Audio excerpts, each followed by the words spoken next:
All right, we have an interesting matchup. Oh, I should actually have wiped out the old. Don't mind me. Hey guys, I need to do something. What?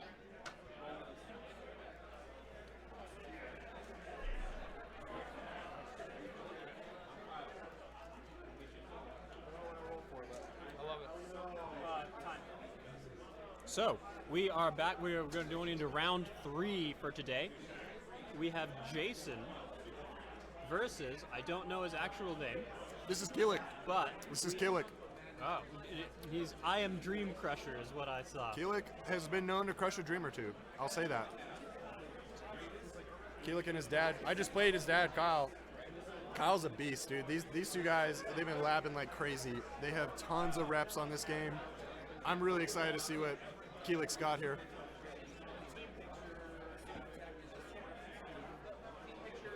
It looks like we've got some clones on clones.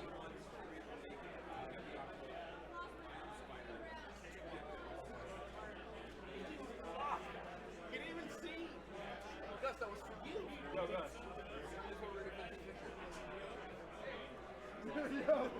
There's a new menu now. Yeah, the new video. You have to throw your winding grates on the ground after you don't use it. You point out. What's this? Super Bowl ring? Huh? All right. Kilyk Yeah. Alford. A-L-F-O-R-D. I'm not asking. All right, Jason versus Kilyk. All right. Do it anyway.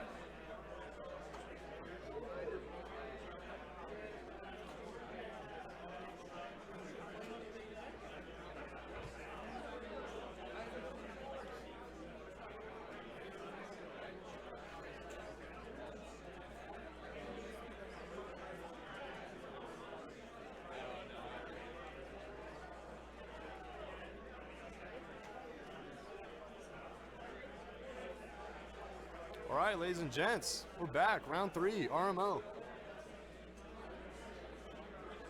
This is your boy, Survive, giving Xander a hand here. Damn, this Ferrex table is so sick. So for those that don't know, Jason is one of the 5280 OGs. This guy was like the final boss of 5280 for a long time. He is so good at this game. Plays clones, clone specialist. Used to play Anakin. Dabbled in 501st. I don't know if Jason brought a Battle Force today. I don't believe he did. I think last time I talked with him, Jason was pretty excited about strike teams returning. Traditionally was a very strong arc player, very strong commando player. Great understanding of just what clones need to be doing on the board at all times.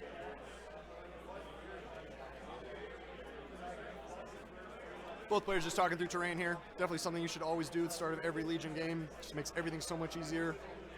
Every time a consular comes over your table, first thing they're going to ask is, what did you talk about for terrain? So, always good. Kilyk is playing 501st today. I was actually just talking with him about it. He's running a quad arc setup today, which should be pretty sweet. Double ATRT quad arc with Rex, I believe. Commander rank Rex, not upgrade Rex.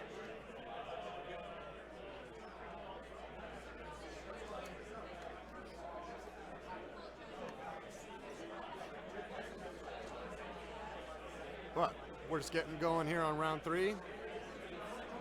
Should be a pretty sweet game. We're gonna have clone on clone action, which in my experience proves to be either like immensely bloody on both sides or nothing dies on either side, and it seems like there's nothing in between.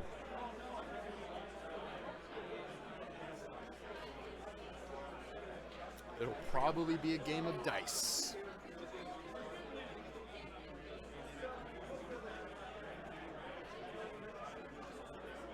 No, what up? It's your boy, it's Gus. It's Gus on the mic. I dropped F around 2. I lost to Kyle, so I'm jumping in on the stream.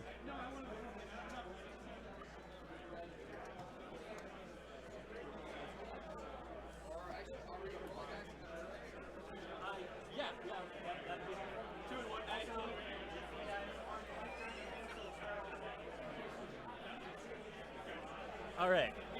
Xander's back. Yes, I'm back. So, thank you for. Oh, we got it. We're holding it down, dog. Yeah. Yeah. So, Jason, very good player. Kilyk, it's actually the first time Kilyk? I've seen him play. Where's he? Kilyk's he's part of the Southern crew. He plays out of Collector Mania. I think that sometimes they hit Mythic. But Kyle. That's a long drive. Yeah, These gas prices. yeah. I was gonna say Kyle, who Kilyk dojos with very often, has recently. I just told him when he got here this morning. I was like, dude, you've been the Grim Reaper of Collector Mania. He has just been winning so many games, winning leagues, just stacking bodies down there. So I know he and Kilyk have been in the lab together. So I'd imagine Kilyk's going to give Jason a run for his money here, but you missed it earlier. I was saying Jason's like the final boss of 5280. So, Well, he's certainly been my final boss. Yeah, you know how many times I've lost the league to him? I believe it. Like Twice. Yeah, dude, I believe it. He's so good at this game. So I mean, when I started playing, whatever, 10 years ago, Unk is washed. When I started playing. Back in my day, when yeah. lightsaber, you could shoot a thing if you saw his lightsaber. Yeah, for real, it was like, so it was Tony, Ben, Dustin, and Steven. They were like the big bads, and I used to call them the Elite Four. I don't know, shout out our Pokemon fans. I used to call them the Elite Four. And then Jason started playing, and homie was genuinely just like Ash Ketchum, just like smoked everybody, just won everything, made it look easy. So, those 5 dudes, they're like on my Mount Rushmore of Legion in 5280, because damn, dude. Yeah. they're good at this game. Yeah. We got plenty of people there. That's just the roster of impressive players we got here in 5280 is Yeah, we got some depth. it's crazy. We got some depth. All right, both our players here look like they're just talking through their turn 0, getting advantages. I see advanced intel there. Or It looks like Kilyk, or it looks like Jason just flipped into advanced intel. yeah. I feel like Kilyk's probably going to burn that. Yeah. There's no way he lets that run. All right. Well, let's take a look at their list real quick. Yeah, definitely. I was just saying, I was speaking with Kilyk earlier. I know he's running 501st. Quad arc 501st, which is pretty tight. Jason is running. Looks like just a classic Grand Army of the Republic. Oh, check that out. I thought Jason would be running strike teams. Looks like he's eschewed the strike teams today. We've got Captain Rex, the Bad Batch, and let's see. Oh, we got some commandos. We got 2 commandos with the HQ uplink, and then a third that doesn't have the HQ uplink. But it's not Delta not Delta. Yeah, Delta. it looks like Jason's kind of just got a brick squad here, right? Those DP-23s throwing that Pierce and melee, range 2, right? The big heavy, Yeah, that's what I mean. It is, so it's just a regular squad with 5s, and so it's not the... Yeah, it's not a super squad, but that's still a hell of an anchor for the line right there. With the coordinate in the picture, yeah, this looks like Jason's bread and butter, if I'm being honest. You can also poke the map. You can poke the map. Hit the map. All right. I got to show off my app. Oh, is that what that is? Yeah, that's Okay, what they're so seeing over there. That's on the tablet. Okay, Yeah. yeah, dude, that's sick. What a setup. I'm just a little sad that what didn't work is the automatic scoreboard update. So I actually have to like push the buttons. Yeah, you got to Make pick it your happen. battles, you know? Yeah. Turns Well, I out mean- having a high quality stream means you can't always make the most high quality, utilities for it. Wait, That's fine. high quality stream. What are we talking about? High quality This stream. What are you is talking jank about, I dude? pulled from my This is basement. RMO, dude. This is Premiere. This is like All John right. Madden stuff. And then looking at Kilyk's lineup, we have the Grand Army of the Republic again. Okay, look at this. So we've got some interesting things we've going got here. Rex on Rex is what's happening here, and I didn't see any sabers in Jason's list. We're having an old-fashioned shootout here. They switch sides. All right, people. We're getting a blue player, red player shakeout here. Looks like Jason has ended up on blue player's side, opting for. Let's see. I didn't see who blue and who red was. Yeah, I'll go ask actually. You can just poke the at. Poke like yeah, totally.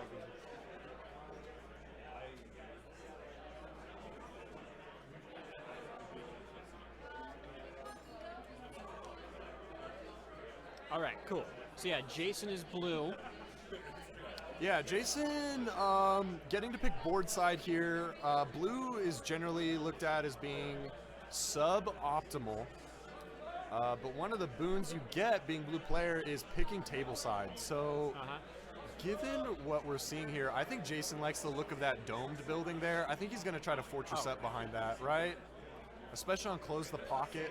I'd imagine Jason's going to try to stage an attack from behind those two buildings there at the bottom of the screen and try to force Kilyk into a tough spot.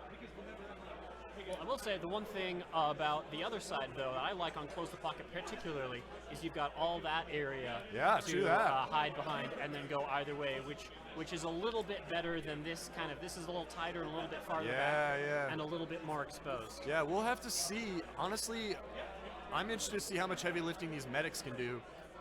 I mean, at the end of the day, it's 4 extra clone bodies that are going to get picked up, right? So four arc squads with the clone medics. That's beefy stuff. And two strike teams. So we will see 2 strike teams. We saw 2 strike teams earlier, first round on stream. Dude, I haven't played strike teams all day. I brought the lat. I was ready to be hunting strike teams down, and I haven't I didn't shoot a single strike team. Where are they at? Yeah, I haven't seen a single one today. Well, so I'll be fascinated to see how they do. If I'd been in it, I would have brought it. I wanted to bring my.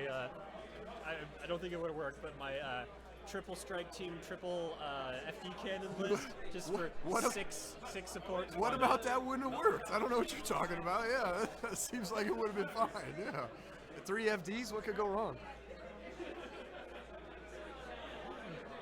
I love the amaze comment. Good old Project Hail Mary a bit there. Yeah. All right, we got some deployments shaking out. Looks like we're getting going here. I think we've confirmed close the pocket. I didn't get a look at the secondary, but I'm sure our players will be updating their scoreboard here so that we can get a look here. Yeah, so what they've got right now is close the pocket and failed negotiations. Failed negotiations, new hostage. Yeah, which is not something that I have seen or gotten to play yet. You know, I played my first game of it on Thursday, and I was a little caught off guard. You know, I gave my hostage to my Callous Riot Squad, and then they pulled up to the middle and we're like, now what? They were like, wait, what do we do? We just stand here and get shot? Like, wait, how does this work? Yeah. Well, with the combination of close the pocket, it's going to be that center is going to be worth so many points now. Right. I think it's easier to do that now than ever to sort of toilet bowl some of these objectives, especially in the middle. And then if you just have a strong focus piece you can control that space with, I think that's going to start paying dividends. So I think armor, just kind of parking in the middle, that kind of thing. I think we're going to start seeing that more often. Mm-hmm. Well, I know I'm still waiting for those pirate tanks to come out. When they come out, I'm gonna just ram 4 of them straight up the center. If you guys don't know, the pirate channel in 5280 basically is the Xander channel. Nobody, Xander is the only person that's truly committing to playing the pirates, and it's gonna be sick. So we'll see how that goes when they finally come out. Hondo has been one of my favorite Star Wars characters for a long time. Hondo is bae, and we know it. So we're excited. We're very excited to see the Battle for. Honestly, did you see the cards?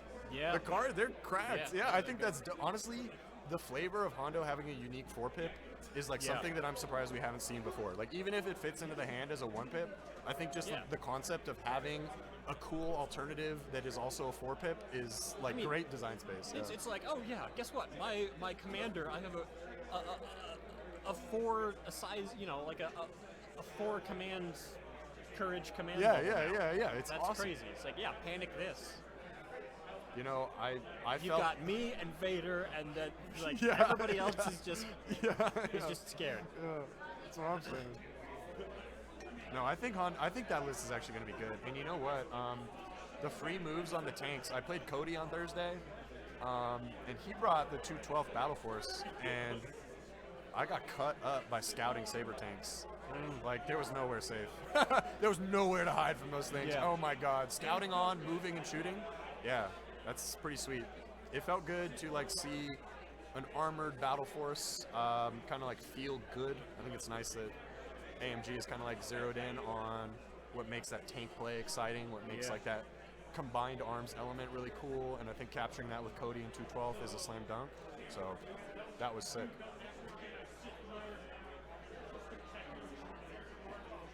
That overlay is so sick, dude.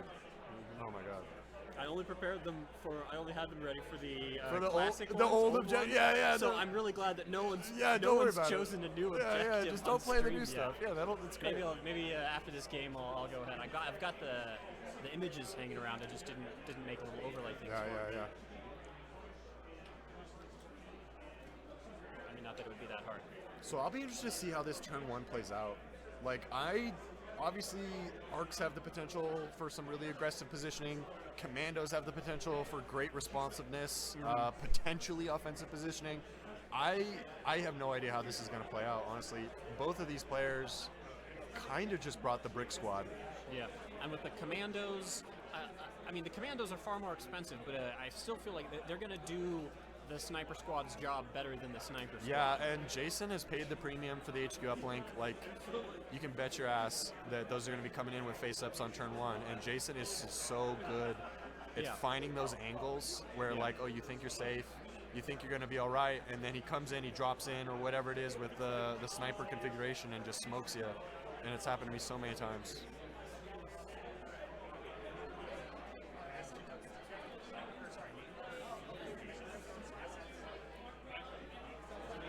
We're just going to get a consular call real quick here.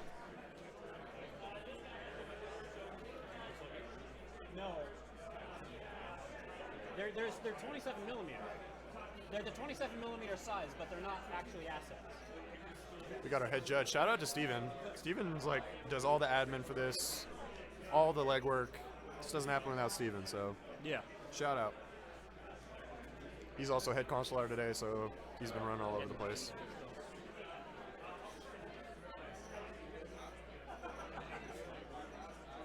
Talking about whether or not you can put commandos complete the mission tokens on top of objectives, and I'm pretty sure that you can. I think I believe you can. If you can't, then I've been playing them wrong for a while. That's what I was about to say. Is that I feel like that's one of the things that just everybody gets wrong. Yeah. But just like so, a nice close the pocket with 3. Complete the mission tokens right there on them. Yeah, you know, this combination of close the pocket, field negotiations creates a very narrow objective scenario, right, where basically everything, this is going to be a crazy matchup. I imagine this is just going to turn into a scrum in the middle. So we were looking at, it looks like he put his complete the missions, they kind of just left, right, and center. Yeah. I'm kind of, wondering if he didn't put them just like, a little bit more just like, no, take that, and like. Yeah, I'm a little bit surprised Jason appears to have designs on all 3 objectives, right? I feel like most of the time with close the pocket and especially clones, right, you kind of just muscle up on like one side of the board and inch your way onto the center. So we'll see. I don't know what Jason's anticipating here. There's some great deployments for commandos available for Jason. He's got those elevated positions. He's got those big buildings to rely on, like a lot of cover to come in safely if like a good turn 1 shot doesn't present itself. And I know Jason's patient enough to do that. His game sense is just so sharp that Kilyk's really going to have to make sure not to overstep with any of those arcs. Otherwise, there's going to be immediate retribution. All right, that looks like Jason played standing orders, and there's a 3-pip. I can't quite make out what 3-pip I'm pretty sure that's is. Heroes of the 501st, right? That's where Rex gives out, or like everybody within range 1 of Rex gets Indomitable. I think that's what that looks like. No Anakin. Otherwise, of course, Anakin would be getting that too, but Kilyk's going full clones, full bros, full brothers.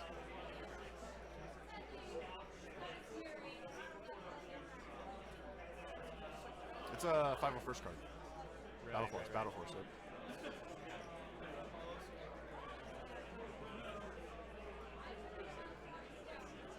Leaders of the 501st. Yeah, this card's awesome. This card is awesome because Rex is always in range of himself. Like, hey, what if Anakin and Rex just rallied on red? That'd be pretty great, right? Yeah, and that is a nice permanent thing. Yeah, this is just cool, and I think Kilyk may even be doing this more just for the control on his arcs. just because by investing into those medics, right, you're kind of communicating to your opponent that this is, where my meat's going to be, right? This is what's going to be doing my chip damage, my fighting. So it makes sense that he's going to get those face-ups. And Jason, just like we expected, popping both HQ uplinks. Looks like he's dropping that last order on 5s, who's then coordinating over to the 3rd commando for 3 face-up supports and a core. That's like clone bread and butter right there.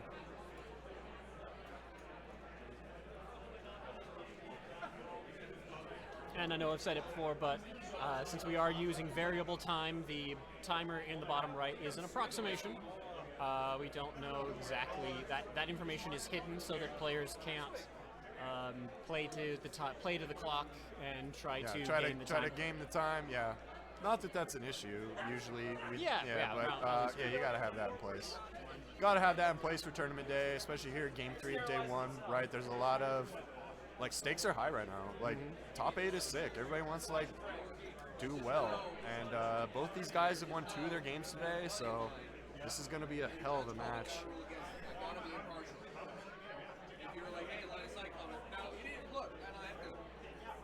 But undoubtedly, just the way that this primary and secondary have fallen out, it's gonna be the middle. The middle is the game. That tower there, this is the Ferrex table. Shout out to Steve Sogo, shout out to all the Sogos. Also part of the Collector Mania crew, Melinda and Ayla are here. This is their table, and I think this is the finest table in 5280.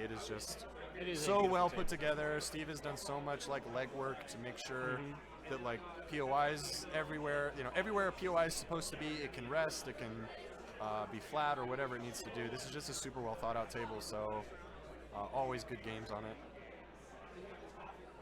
But that building in the center there is the Ferrex Anvil Tower from Andor. So that building has a fair amount of height to it, and it's basically going to come down to control of this building here. Both of these players with great CQB options.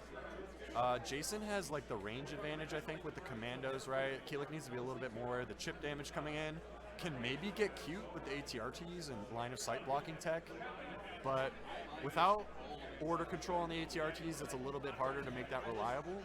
We'll see. So both these guys are definitely better clone players than I am. Yeah, we got the ATRTs with the laser cannon, so that is some more longer range fire. Yeah, Kilyk mentioned to me before this match that one of his primary concerns was lack of impact, and so he brought the laser cannons to try to compensate for that, just because sometimes when those arc dice don't show up, those crits don't roll out, you end up in a really bad feeling situation. That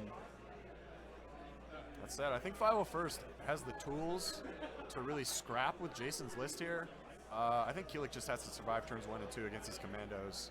Jason's going to make it so hard, though. I know from experience, it's just nowhere as safe.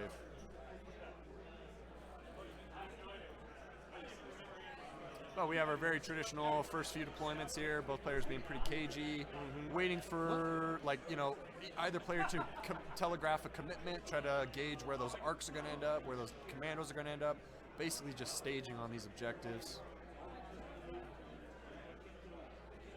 Yeah, and when we look back, we want to kind of look back at the deployment zone. We can see that there is, if you get too far up, you always have to watch out for the deployment edges on the side of the board. And then you get some arcs just running up the side, scouting out, moving, and getting a whole lot closer than you ever thought they would. I think flanking is underrated on Close the Pocket, honestly. Obviously you want to converge on the center at some point, but like you said, utilizing that short edge with a strong scouting unit, if you know your opponent has kind of already started to converge on the center and moved all their stuff trying to ball up or sort of just force project into a single area, a strong flank on Close the Pocket can really cause problems.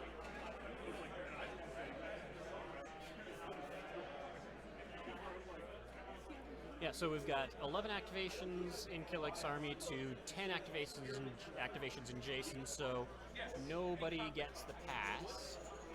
I didn't actually check what advantages they actually hold. though. Yeah, great idea. I imagine. It looks like it is a double coordinated strike. I was gonna say coordinated strike's pretty good.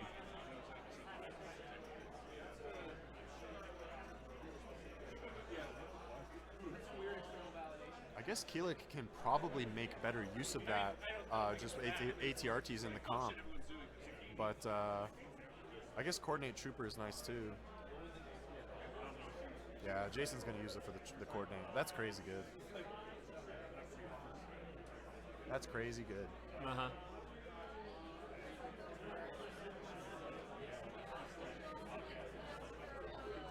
Both these players are really experienced. They're going to be moving at a great clip here. We're already flying through turn 1 here, but yeah, basically until the last few activations, I don't think we're going to see anything exciting happen. Yeah. We already got some of those arcs going up onto that top building. Is that a strike team from Kilyk up there? It looks like a couple of strike teams. No. I think that's a medic team. No, that's 2 strike teams. They both have their defend tokens. Or maybe they jumped up and dodged. I would assume maybe Kilyk did move dodge.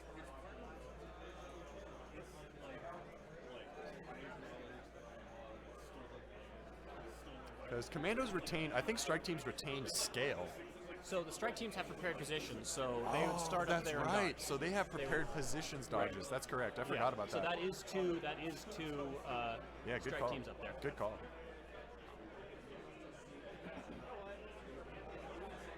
And then you probably can't see it, and I don't have a camera angled that way, but there is another ARC squad hiding around this side of the building. Yeah, Kilyk really using that building there to castle up, really find a good staging position for this left side objective. Really projecting a lot of strength there initially. Yeah, and the nice thing, Kilyk having the last go this round.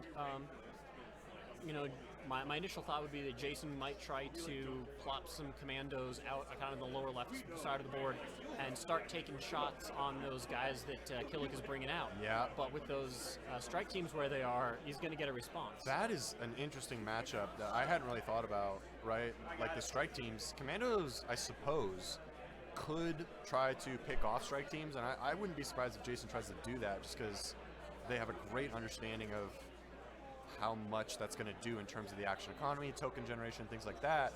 But it kind of feels bad using your range 4 configuration on 2 models. I'll be fascinated to see that, because I mean, old strike team meta is different than it is now. The damage ceiling is higher on strike teams. The automatic crit function is in play. I'm not sure how great that's going to be in this matchup.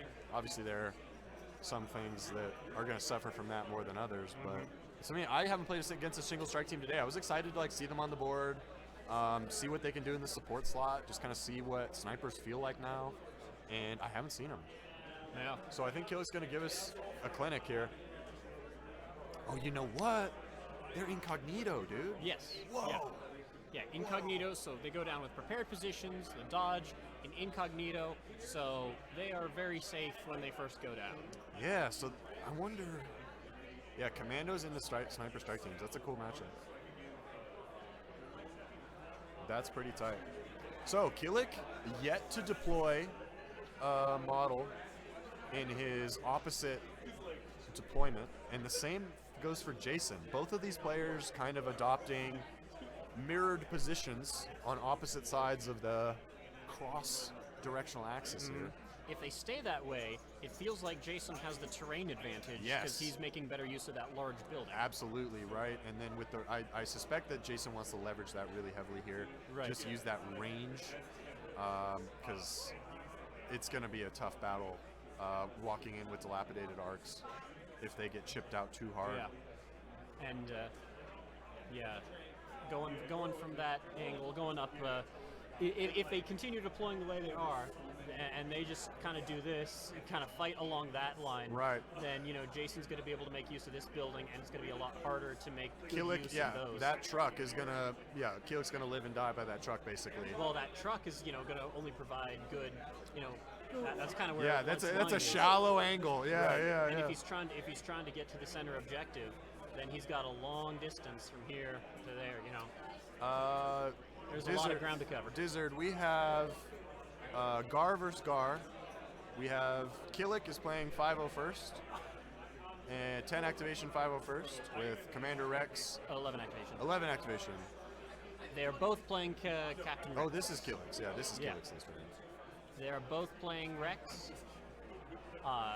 Kilyk has an Ahsoka beef squad of trooper infantry. Can we post the list? Have we done that? Can we do that? I don't know if we can do that. Well, I mean, they've got the link to where if you want to follow along, I can. Yeah, we can put the Longshanks in the chat, and you can check out all the lists. Yeah, sorry. Yeah, I can do that. Yeah, yeah.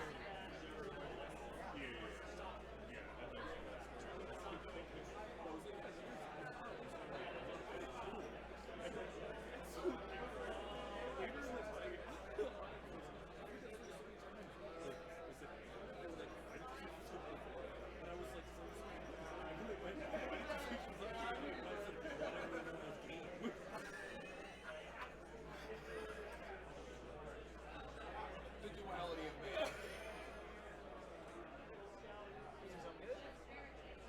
Check it out. See what's what. If Chris hadn't just done it, no, it was tactical. It was Tom. Chris wasn't just on the game. But I was going to go back to back.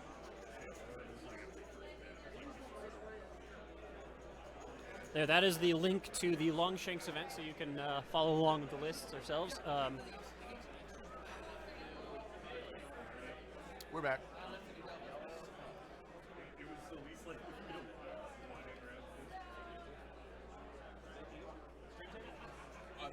All the tables got it. Trick or treat. How many do I get? Trick or treat. Gus always rolls up with the best candy. I do. That's my game, dude. I got the sour game candy unlocked. You want sour candy? I got you. Bro, I need to give you our sour eddies. Oh, yeah, you do. We make them in one infusion, single piece, 100 makes. Yeah. Yes, please. I'll take two. I don't know. Can we talk about that on stream? Two, please. I feel like I'm not ready for that. All right, we're back. Like I Yeah. said, both these players they're like basically not going to give each other opportunities here turn one. Jason's too careful for that. Kilyk's too sharp. I think both these players know really well what the other's list wants to accomplish and are just kind of doing the turn one dance here, right? Yeah. With failed negotiations in the picture, we're definitely going to get a lot of convergence in the middle. I'm actually going to go do a quick look at the board just so I can see Yeah, and check out who's got hostages. Who's got hostages. We're doing a recon mission on the board. But yeah, as it stands, I do like Jason's general position over that, and that is the advantage of getting to choose table side.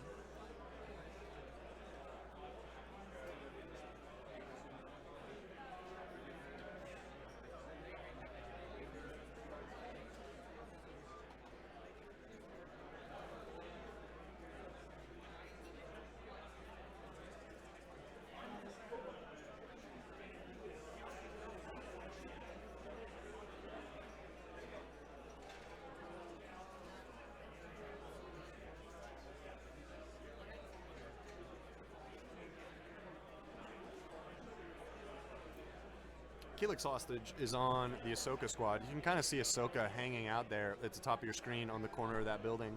She's leading that big squad there. You can see them all cohered at range 1 behind that barricade. They're currently incognito. That unit is bearing Kilyk's hostage. Jason's hostage is on his 5 squad, which he's been a little bit more conservative with. Which makes sense. It's a 6 model squad. Ahsoka's got the extra wounds, got that big squad with her. Yeah. So Kilyk may just try to muscle his way in here with her, but I'm not sure that's going to be the move. Jason's so good at punishing with those commando anti-armor configurations that even 10 clones can melt pretty quickly in the face of this gun line. We'll see. Incognito on turn 1 is really cool. It's let Ahsoka's squad position really, really aggressively. Yeah. So we'll see how this goes. Yeah, and then you got that fun ATRT that is climbing up a building. Yeah. ATRTs are expert climber and climbing vehicles. And it's just allowed to climb on a scout move. And you can climb on a scout move. And so Kilyk went up there and is escorting his strike teams with an ATRT, which is pretty cool. Mm-hmm. Jason doing some ranging here.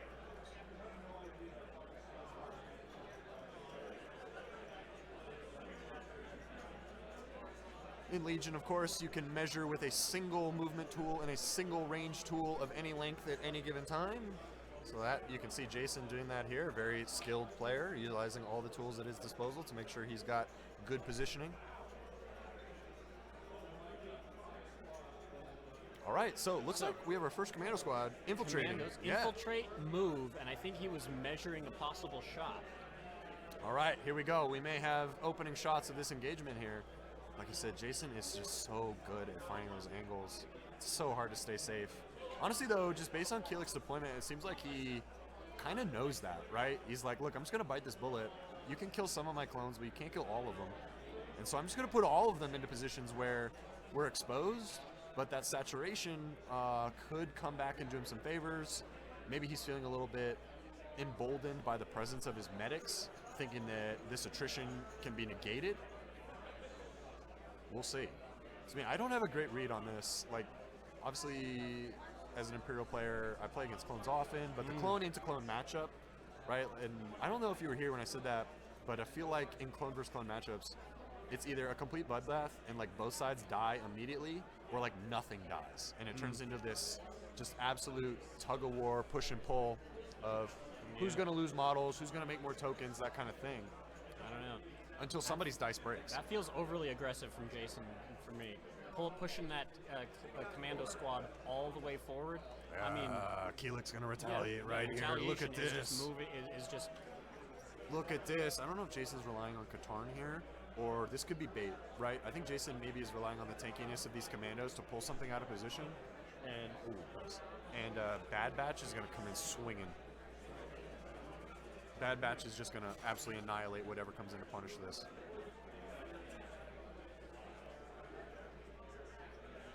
yeah, and this could be a Katarn versus one wound versus Yeah, a that's whole bunch, if exactly what I'm he's, thinking. Yep, I think Jason is banking on that. I think he can, just based on how much is deployed on Kilyk's left deployment, I think Jason feels comfortable enough throwing those commandos out to weather whatever amount of firepower Kilyk decides to counter deploy with, and I suspect that Jason's going to come in from that right side edge, that short edge on the red side with Bad Batch, and just clock whatever Kilyk's trying to punish this with. So here we go. We got the cohesion. We got the big squad here. Kilyk only has 2 core units, 2 super squads, so this is the other one. We have Ahsoka and then this one. That big range 1 coherence bubble, giving Kilyk a lot of defensive options here, trying to stay safe against retaliatory fire. We'll see if this can be worth it. I don't know what he's going to shoot. I don't even know if I would shoot commandos here.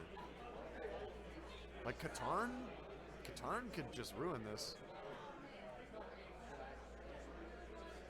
All right, here we go. First shots. Kilyk's making it happen. I did not hear what he said. We got a big squad of clones here. I didn't hear what he said the target squad was. But yeah, Jason still looks like 2 commandos and a Bad Batch squad. So yeah, this could be some pretty effective Yeah, that's bait. what I mean. There is, I think this is bait, right? There's just so much firepower with face-ups not on the board yet here with Jason. Ooh. We got to fix our dice. Well, I've been messing with it all day. I feel like it's hard just because, like, the different colors, right? It's like sometimes it's going to be readable, sometimes it's not. So that's what we're here for. Yeah. All right, Jason's got plenty of defensive tech here, pulling multiple hits off of this squad with the dodge tech. Jason was ready. I think Jason was ready for this. I think he's going to be fine. Yeah, he just Katarns that. Well, I don't think that was on the. I don't think that was on. Oh, the was it not Commandos? Okay, all right. I No. think that's the right call from Kilyk, honestly. Yeah, it looks like those just went into a DP-23 squad. And now another couple units of commandos get to pull out. Get to start taking shots. And Bad Batch. Yeah, Bad Batch actually got Jason's face up. I'm not sure if they do what they do, but I He played 4-pip. He played standing orders this round. So. okay.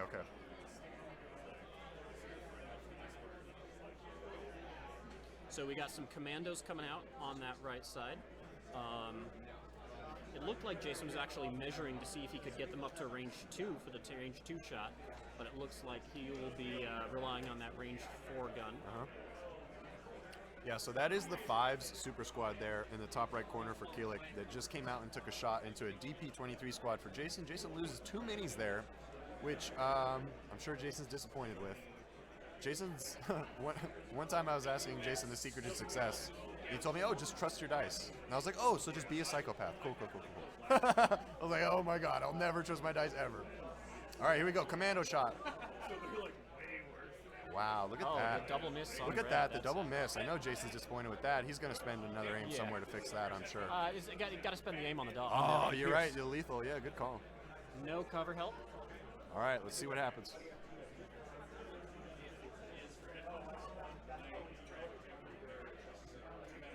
All right, Kilyk with a good save. Yeah, but it is Pierce 1. Kilyk with a good It is save. Pierce 1, so Yep. he's going to lose 2. 5's loses a couple minis there, but that was a good interaction. But unfortunately, I think that squad's going to get shot a couple more times, Yeah. which may put them on the back foot. We'll see. I think that was greedy. That seems greedy from Kilyk. Well, he does have the longer range ATRT. He's probably going to. Correct. He could be planning on just blocking out that line of sight. Here we go. I don't think he's going to be able to block the entire line of sight, but Well, that's a scout move, so he'll have 2 Yeah. moves. I don't think he can block line of sight and shoot. Oh, I see what you're saying. Yeah, that barricade makes a tough angle there. he's definitely going to try to put as much. All right, yeah, between- Kilyk is counter-engaging here. He's not scared. So Unbowed. move and shoot is what he's doing.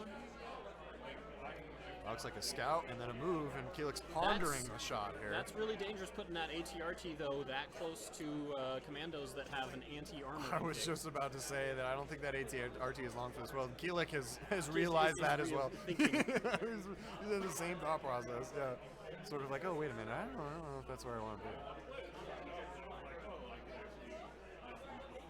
Oh, okay. All right, he wants that optimal positioning. He's not scared. He's not even scared. He's just like, I don't care. I'm gonna go in there.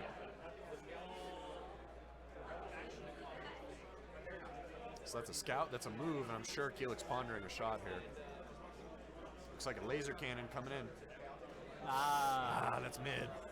That's mid. And Jason has the dodge to just ignore it. Jason's got the dodge tech online, so a suppression comes through, and Jason's cool with that. Here we go. Here comes the clone wave. Oh, we got some Bad Batch coming out. Looks like I maybe. think this is the batch. How far is he going to be able to get? Yeah, Jason saving the batch 3-pip for mid to late game. It's going to pay some dividends here, I think.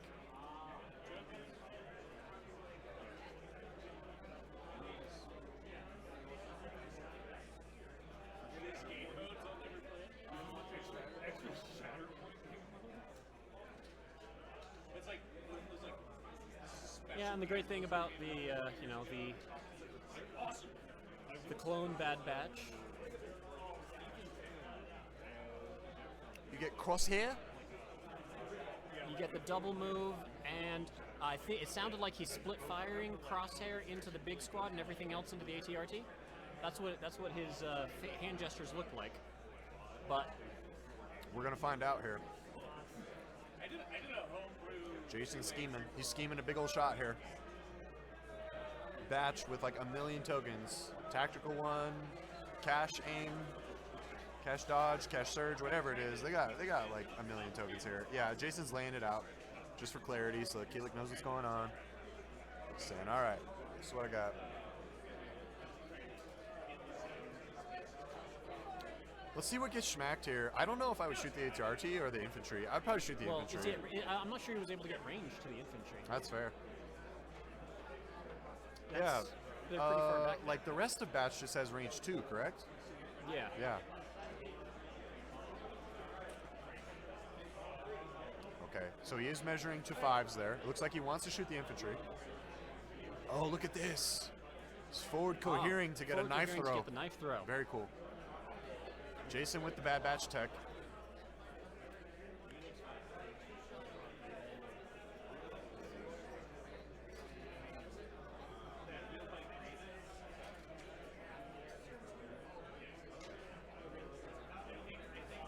Double checking.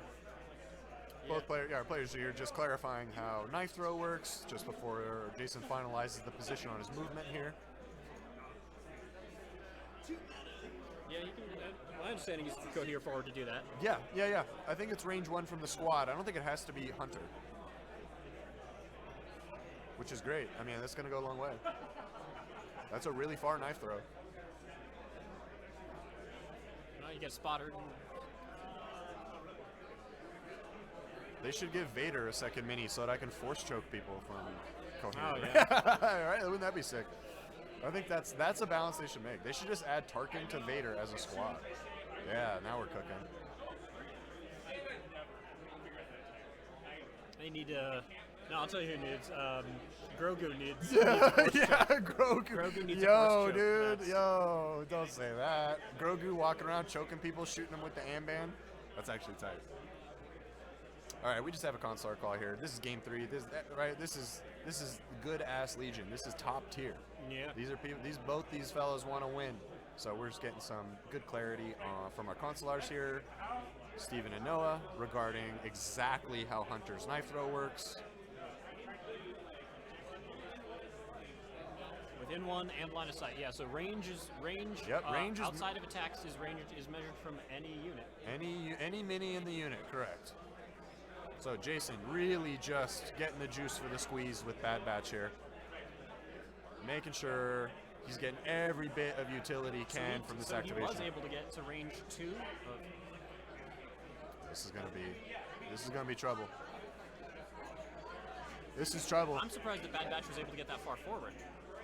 I mean, part of me is and part of me isn't. Like, I think Bad Batch just has a rule that's like, we just do whatever we want. You know, it kind of feels that way. All right, big roll. Batch surges to hit. It is the double move. Yeah. Oh, Batch doesn't surge. I forgot about that. That's why Cash surge is real good. So Jason doing a little mental math here, little arithmetic, trying to decide how he wants to spend these surges, what he wants to. Oh my God, what a conversion on the white That dice. is a nice conversion. Hit crit. That's great. That's what you want to see from your aim token. And he's still got several surges to decide how he wants to spend. I think. I don't even know if he sends it. I mean, yeah, Jason's probably going to be happy with that. Is this miniature on a complete the mission token? Are we looking at 2 crits there? I suppose So not. He wants to so spend he them. he spent from that reliable from who's got it? Echo. Echo, I think, has the cash. Yeah, Echo, reliable. Echo has the reliable. He just 3. has reliable 3. Right. Yeah, Tech, my bad. Tech's got the cash. My bad. Tech's got the cash. Echo has the reliable. All right, we got a cover save coming in from Kilyk here. 2 peeling off. Bad Batch, of course, not having sharpshooter. Putting something between you and them is your only defense. And Kilyk's gonna have to roll like 30 dice because Bad Batch. All right, let's see it. Oh. Oh, that's not it. Yeah. That's not it. I don't think. Does he have a surge? I think token Fives around? is alive, but that squad is looks like there's no surge token around. is just cooked. That was. Yeah, Fives was isn't going to go rough. down on that, but yeah, see, that was the bait. Kilyk took the bait, and this. Oh, and there's 5s. That's exactly what Jason wanted. There's 5s. I think that was the knife throw, and that's 5s. Fives has 2 wounds, doesn't he? Oh, does he? I think Fives has 2 wounds. Yep. So. Oh, right. Well, that was big. Jason just like really putting it on display, right? That's clone expertise in action right there, right? Bait him with the commandos, come out with Bad Batch, haymaker, you're down a squad. That's a bad start for Kilyk. This is going to be a tough match. Yeah, he's going to have to think about that.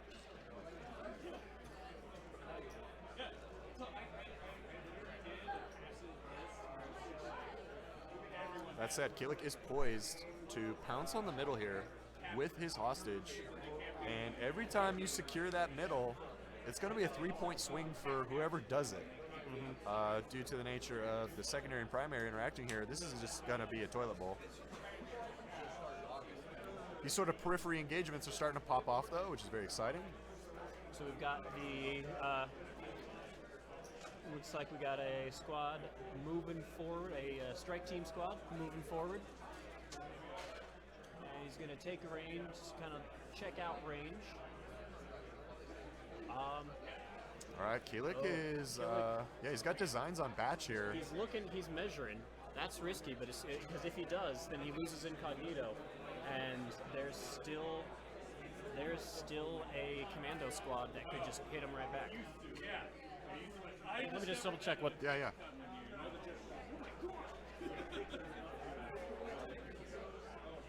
Kilyk may be feeling the heat here. He's feeling like he's got to retaliate for the losses sustained on 5s there. We'll see. Here's our first sniper strike team shot of the stream. Coming in with 2 white and a black. Gets 1 hit on the black. I don't think Jason can dodge that just because of high velocity. Yeah. So he rolls and takes a wound. But I don't think that's going to be worth it. I don't think so either. Yeah, because okay, an option that Jason could do is deploy his final commandos on that on that building in the bottom left, and get them out in the open. Yep. That squad would be out in the open from there. Jason's already zoning it. He's already measuring it out. Okay. Okay. Taking the conservative deployment. Yeah. He had a plan and he's sticking with it. I respect that. In the words of Jason, clones be ballin', right? The more you can just sort of force project onto a single area and then expand from there, the better you're going to be doing with clones. And Batch is going to spearhead that assault right around the right side of that building, just like you said. He's turning that tower into Castle Jason. I think the play here might be deploy them, move them forward with the range 2 gun and take a shot on that ATRT. Or is he going to try to peel off 5s? I would probably just kill 5s, but Jason is way better at clones than me, so looks like he's choosing 5s. Okay, yeah, I think that's probably the right play. There's a crit. That's not the Pierce. That's not what Kilyk wants. Pierce, That's not what Kilyk wants. Yep. Needed some cover there. Yeah, Jason just threading the needle there around that ATRT. 5's just a hair too far to the left there and gets picked off. That is a big loss of turn 1 for Kilyk. Jason's got to be feeling good after that.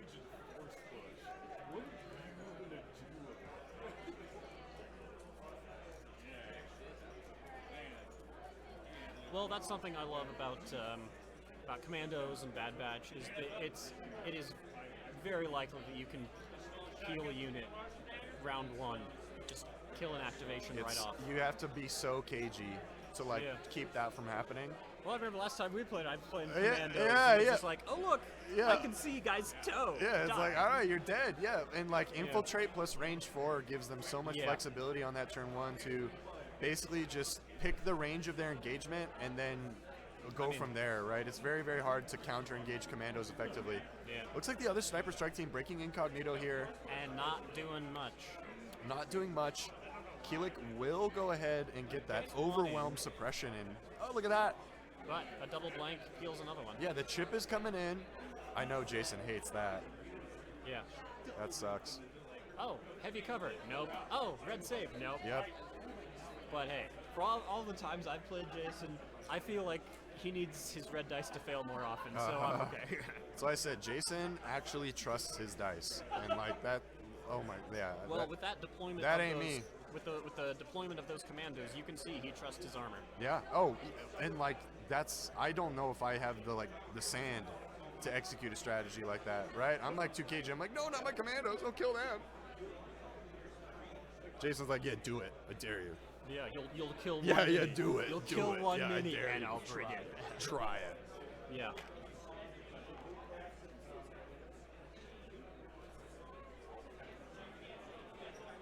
Jason just with an absolute pile of tokens back there. So we're cleaning up, looking over to round 2, moving into round 2.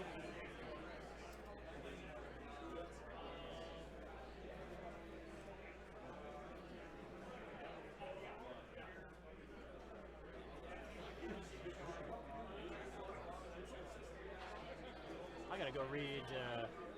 How hostage works. Yeah. Yeah, no, so you have to get to the middle and then you stay there. Yeah. Negotiations. You get 1v. During the end phase, you score a victory point for each unit they control, holding 1 or more prisoners that is within 1 of the exchange. But it's not, that's what's crazy, is it's not 1/2. It's 1. Yeah. Right? So you can actually have your hostage pretty far from there and like score the hostage but not be securing the POI, right? So that's what's really interesting about this one, is that you end up sort of like doubling down and putting your hostage on the unit you want to have on the POI anyway. So then you end up with this brick squad brawling it out with That each other's looks hostages. That looks like we do what we do. It That looks do like look like we do. That do look like we do what we do. Yeah, that's the I didn't batch see. 3. I didn't see the thing. So the ATRT looks like he's moving in to engage the commandos. Moving into melee with either Rex or Commandos, it looks like here. I guess the ATRT can base more than 1 miniature at a time, correct? Yeah. Okay. That's actually something I'm not sure about. So I it don't looks know, like yeah. he's choosing to move into the commandos, which makes sense because that turns off a lot of their defensive tech. No more shields, no more Katarn. That does indeed. And a stomp with 3 red dice is pretty nice. So, Kilyk, recognizing the urgency here, I didn't actually see what card Kilyk played, but recognize the urgency here on the right side flank, gets that ATRT into some commandos for some meaningful damage maybe. We'll see what shakes out. Well, no aim on it. No aim on it is going to mean Kilyk's at the mercy of the dice. That's pretty good. Yeah. All right, Jason with the defensive tech. Sharing dodges, not to be. All right, Okay, loses yeah. 1.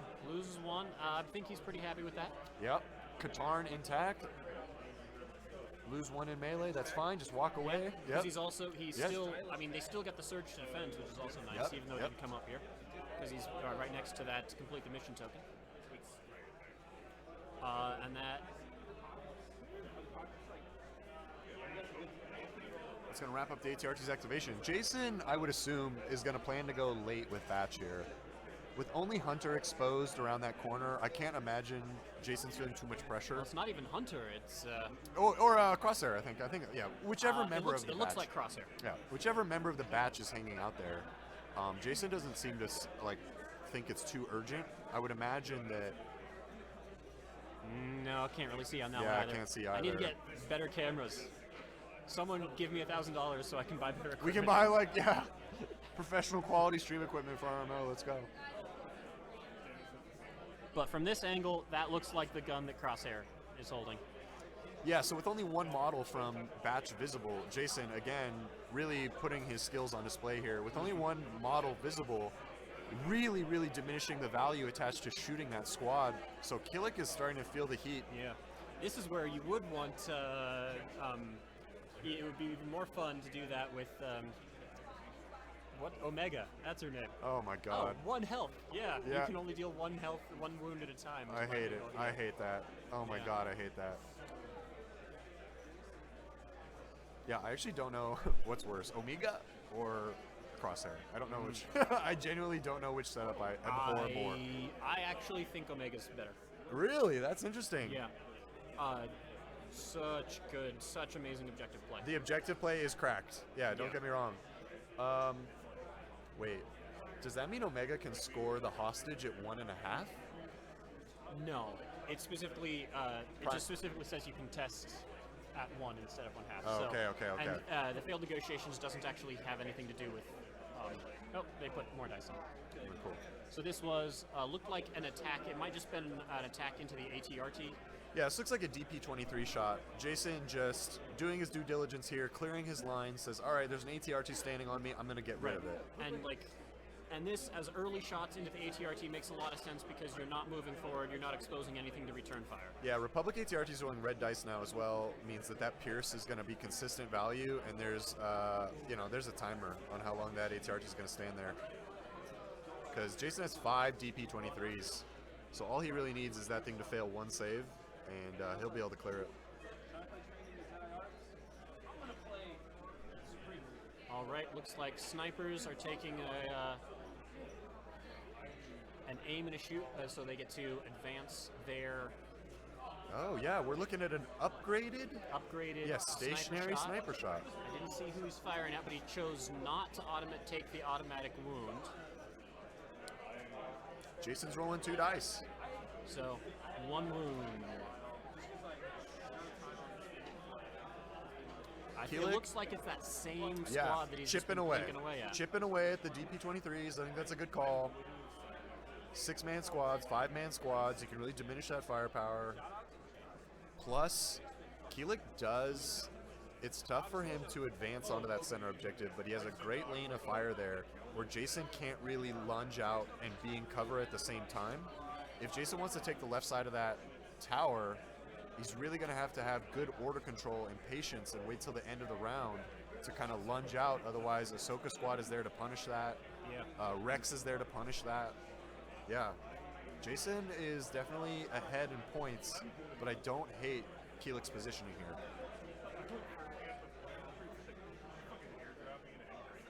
So, it looks like we are rolling on that unit that had a whole bunch of suppression on them. Taking 1 off probably means that unit remains panicked. Which means he takes a couple more off. That's what I mean, right?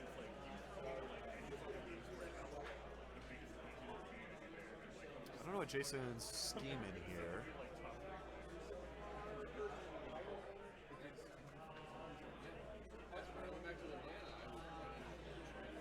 Because that squad is definitely panicked.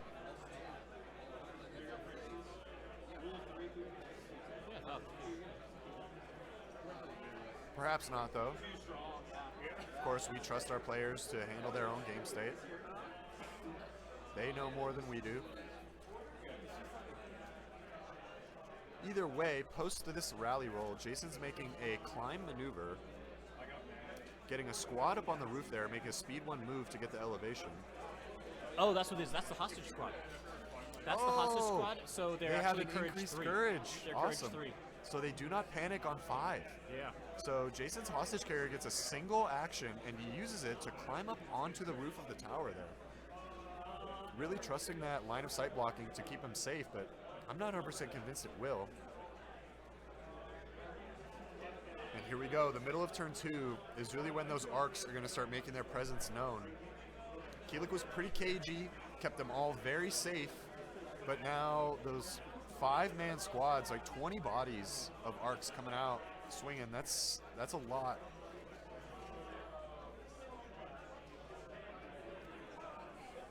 Kilyk feeling more comfortable rotating down the left side of the board here. Now that Batch is committed to the other side of the tower, feels a lot better about moving in.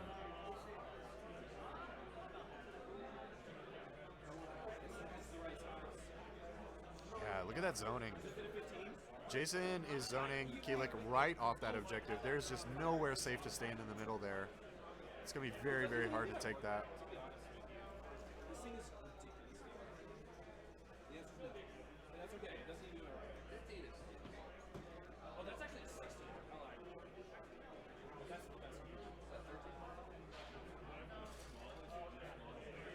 You know what I'm already jealous of, though, is Jason actually managed to make the knife throw work on Hunter. He actually got a wound on. Not only did he get in position, but he rolled the dice, yes. right? Mine never rolled. Yeah, my Hunter never actually It's so upsetting when you do that, right?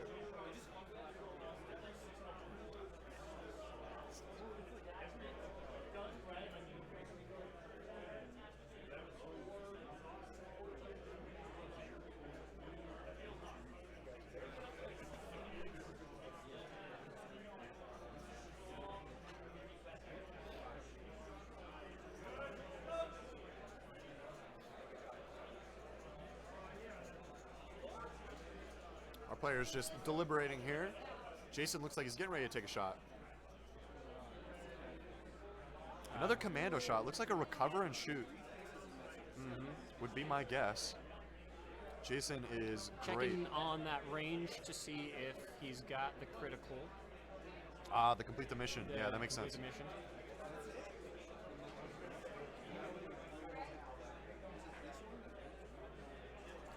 All right, that's great heavy cover Two save cover, from Kilyk. yeah. Yeah, that's what you want to see. And then I assume Jason spent for the lethal, so Kilyk's not even going to bother to roll that defense Yeah. dice. Probably just pick up his mini. Oh, look at Well, that. No Pierce. no, see, he still had crits. Oh, so there that's were right. still- I see. So 2 hit, yeah. So there was like, what was it? 3 hits and a crit. So rolled off 2 of the hits. 2 save, And yep. then rolled the. So that was into the Ahsoka squad there from some commandos. Jason says, all right, that's 1 dead. On to the next one. High velocity, of course, precluding Ahsoka from using her dodge there. Also crits. Yeah. Also crits. Yeah, it turns out crit's good. All right, here we go. So I said these arcs are making their presence known, right? Kilyk was very cagey, very protective of these arcs for good reason. They're going to be able to come out now and really storm this position. They're going to have a hell of a storm they need to weather, though. There's so many clone bodies. And I tell you what, those arcs hate the DP-23. That Pierce 1 is going to do a lot of work. That's really going to put in work. The really nice thing is, particularly since Jason was able to peel that activation last round, they're now both at 10 to 10. And since That's huge. Yeah, and That is since huge. And since Kilyk went first, Jason can just wait and respond to whatever Ahsoka does. He'll have Bad Batch to respond. Yep, Batch is going to come in so hot on this turn. Yeah, that's great. That's just good timing. Good timing control Right. from Jason, So- right? Yeah, that's I was clutch. wondering if the better thing was to put more wounds on the ATRT or peel it off, and that is a good argument for why peeling off that last 5s was Yes. a really That is good- huge. was a I good mean, move. Jason knows what he's doing. Homie has won so many games of Legion. All right, look at that. We got a blank dice on the commandos. Yeah, if you shooting at the 5s squad again, looks like they're going to get that sweet critical again, or surge to crit. Actually, it's not even critical. And so I think it looks like he's probably going to share an aim to no reroll, just the Pierce. Jason's cool with the hits. With the 3, he's going to take the 3 Pierce 1. He likes that.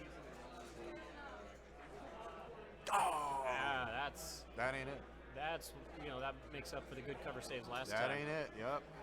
Kilyk's getting chipped out. This is exactly what we were talking about. Uh-huh. Yep. If those commandos start doing too much work, it's going to be a really uphill battle getting all those bodies on. That's gonna be tough. Both of those hostages have been getting hit by long range fire really hard. Yep.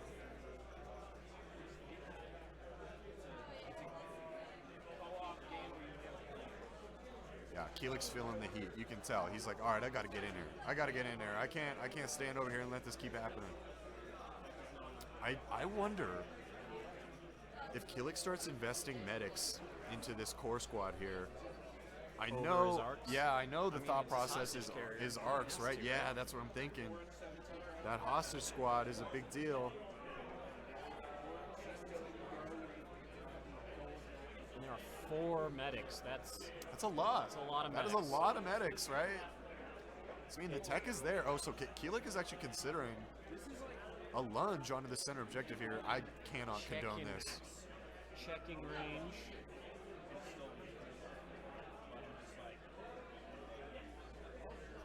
It All right. looks like he's in. He looks like he's in. I tell you what, that looks like a setup for Batch, man. I think Batch is going to come around that corner and eat those arcs for lunch, dude. Well, if he's eating the arcs, then he's not eating Ahsoka. You Gotta eat know, something. and that's what I mean. That is exactly what's keeping Kilyk in this. He's got great positioning here, right? Had a great read, knowing that this approach was going to be tough, so held all that beef back, right? I think trying to punish that commandos was a little greedy. Jason had a great read there, but I think overall, Kilyk still got the right idea. Staying patient, execute.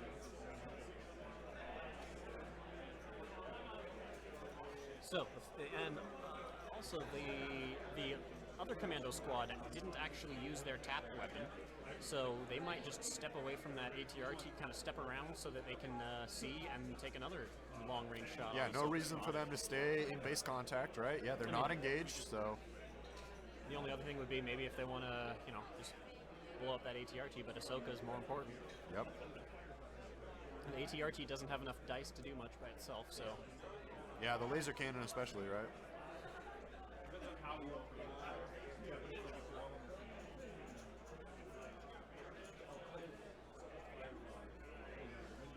All right, Jason throwing some dice. there's Kilyk. Oh, is this taking another sniper shot? Another sniper shot. Jason rolls And cover. Look at covers- that. Cover takes it. Like he's still gonna have a crit to roll here. I didn't spot a crit. Oh, okay, just the hit. Yeah, those snipers, their dice haven't been showing up well. I don't think, I think overwhelm is the best thing they do, right? I'm not 100% sure. I mean, 3 dice is solid. It can do damage, but I think the suppression. Well, the upgraded dice should. Yeah, Right? Yeah, right. It feels should. like the upgraded It dice should be do doing more. something, right? Yeah.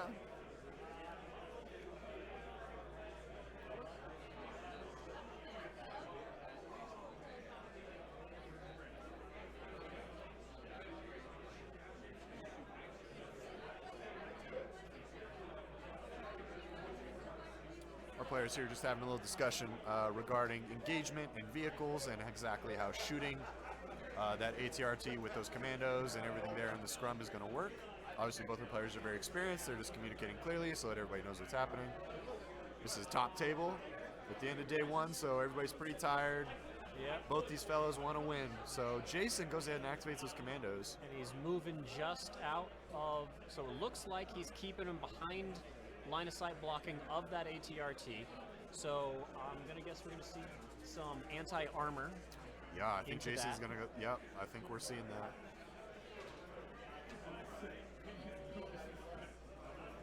Impact 6, right?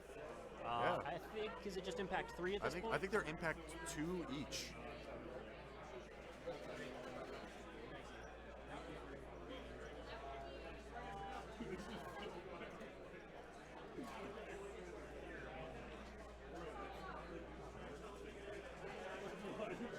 Impact 1. Yeah. So So impact 4, 8 dice coming in here. 6 dice because one of them's already Oh, dead. true. All right, Kilyk kind of lucking out there. He's just gonna be rolling 3 on red. Like, that's probably not the worst thing. Yeah, that- yeah, particularly especially when when he you does that. save like that. Yeah, just roll 3 blocks, man. That's easy. All right, Kilyk, a great roll. I think we're That's, looking at. rolling off. Yeah, I and- think we're looking at a Ahsoka rally there, taking advantage of that Indomitable Yeah. with Rex within range 1. That's pretty slick. She's going to keep moving for sure. but not going to be able to get into melee as much. Kilyk maybe scheming a shot here, or just Looks trying like to a keep move himself and safe. shoot. Yeah, maybe just trying to keep himself safe, just trying to figure out who's activated, who hasn't. Understand exactly what Jason's threat ranges are here, which, by the way, is basically the whole board as long as Bad Batch's 3-pip is up, which it is. Right. Because now, Bad Batch has the option of moving up, taking that steady shot, and moving back and denying the charge. Oh, sheesh. Yeah, all of that at range 3, or at speed 3, by the way. Yeah. Oh my god, yeah, that's really good. Yeah, that's probably what I would do, right? Sheesh.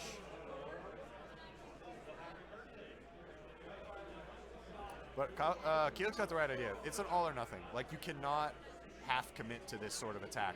You cannot, there's no half measure here. Either all of these arcs go in or none of these arcs go in. And Kilyk's executing.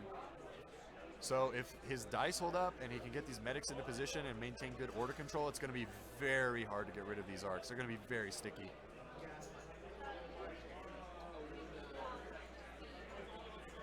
Move and shot. Spending the aim for some rerolls, yeah. Looks like 3 shake out. Into heavy takes 1. Jason gonna Is roll Jason some dice? I think Jason's pondering Looking for dodges. dodges to Looking spend. for dodges, yep. Doing the clone thing. Ah, rolls the save. That's Jason's specialty, man. You hit him for 4, he dodges 2, rolls 2 saves.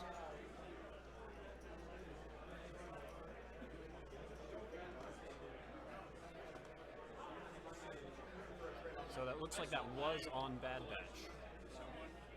I don't hate that. I don't think that's a bad call. But a lot of that has to do with Jason's ability to deny targets. So actually, it wasn't. So he wasn't talking about sharing the dodge. He was talking about the cash dodge. That's what it's meant. Oh. Yeah, I don't know. How do you keep track of that stuff? How do you even keep track of how many tokens Bad Batch has? Well, they can't share with the other ones, so that makes it. You know. I guess that's true, right? Yeah.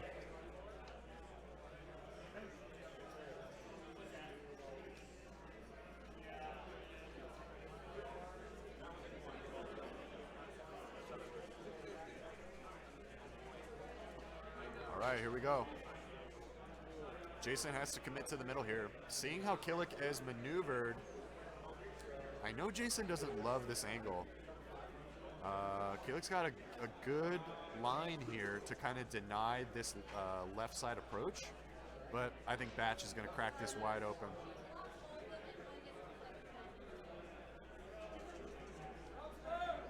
Basically, no matter how many units Kilyk maneuvers into position there, you can count on one less of them being there just because of Batch.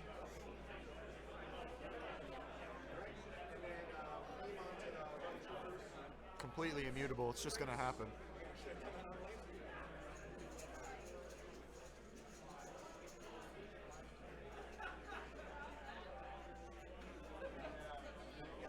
So Jason being very considerate about his placement here, thinking about cover for his clones as he walks up this relatively exposed street here. There's a little bit of overhang there on the tower, but Jason is cohering some miniatures under there in order to get a little, just squeeze any amount of cover he can here. Make his position a little bit more sustainable. Just getting in range for the DP-23 here to make sure the Pierce is online.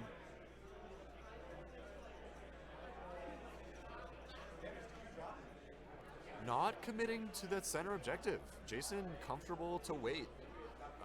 Knowing I think that Batch is going to buy him a lot of real estate here, is probably okay with letting Kilyk score primary on center here, at least on turn 2. Well, if it does more than that, then he'd be in trouble. So. Yeah.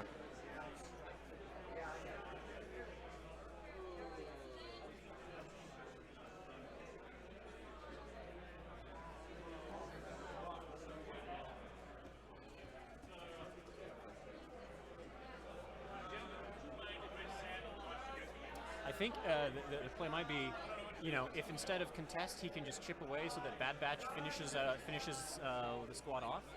Yeah, Bad Batch run in, finish off the squad, and contest, and then he doesn't get the center. Yeah, absolutely. That's what I mean, right? Yeah, Jason just playing that patient game, playing the long game. It is the riskier play. It's Again, a quick judge call here. Yeah. Our players just making sure that playing with the utmost clarity here. When in doubt, call a judge. Not sure what they're discussing, but I think Jason is just clarifying. Talking about whether or not they get cover or not. Complete the mission. I think he's wondering whether or not they get cover. Oh. Because that truck doesn't provide a lot. Cover call, yeah. Because if we're looking here, this truck isn't providing a whole lot from that angle. Sure.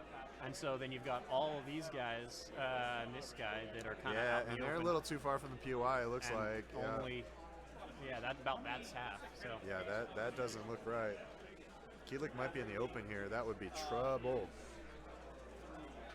I very much enjoy my overlay, so I use it whenever I feel the needed. telestration, dude. That's like Yeah. some next level stuff. Are you kidding me? Yeah.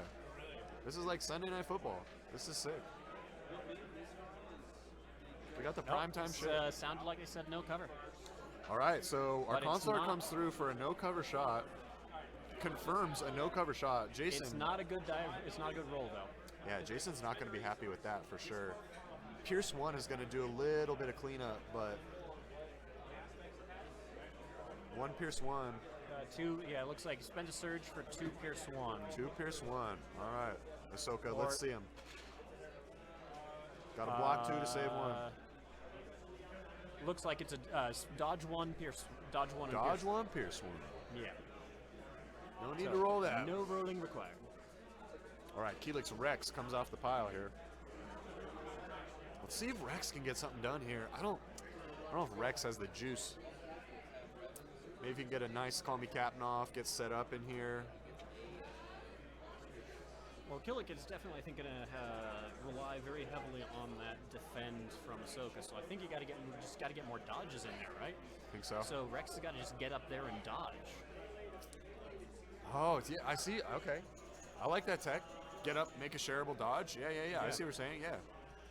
Yeah, because I don't know. Or double move. Batch is gonna fuck him up.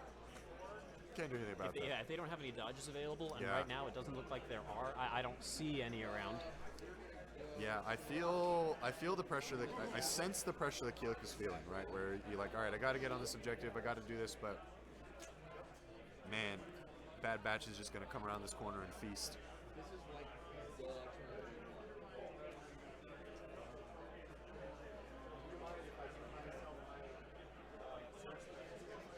Jason not giving it away for free here, though.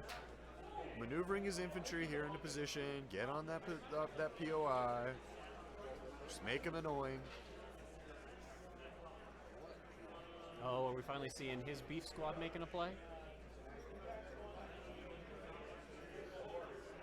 Or sorry, he doesn't have a beef squad, does he? No, he doesn't have a beef squad. This might be his hostage there. I can go look. No, his hostage unit is hiding behind the tower. That's right.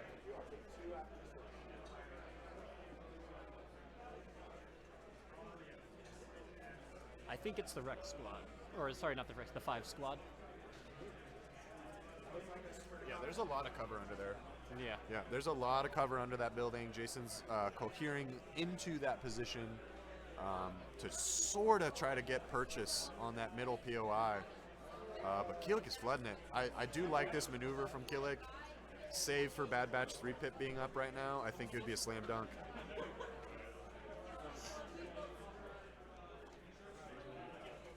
Yeah, if Kilyk can get the early score and then bring in those arcs to make sure that Jason can't. Yeah, what makes me nervous here is the momentum that this batch last activation could do into like a 1-pip with a coordinate onto Bad Batch, right? With the advantage, the coordinated strike, right? Jason could drop Rex's 1-pip and then coordinate onto Batch, and then they just go again, and I think that would be devastating. We'll have to see.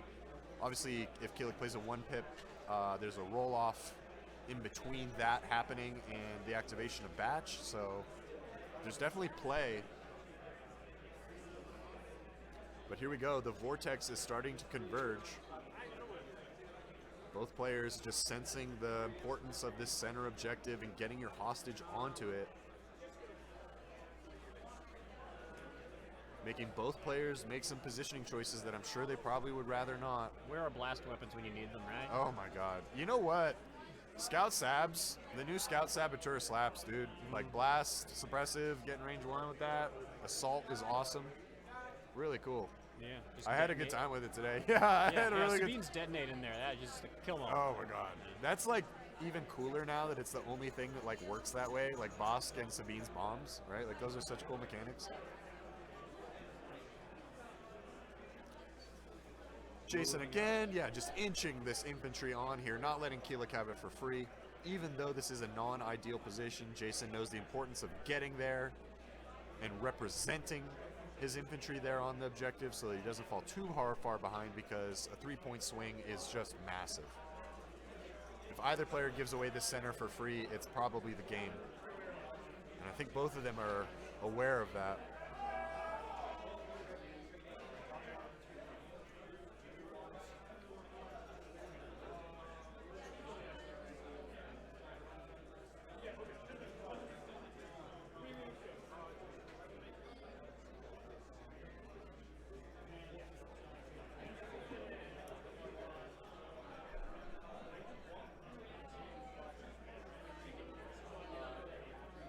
All right, Kilyk's second ATRT, climbing down from that building, utilizing that climbing vehicle.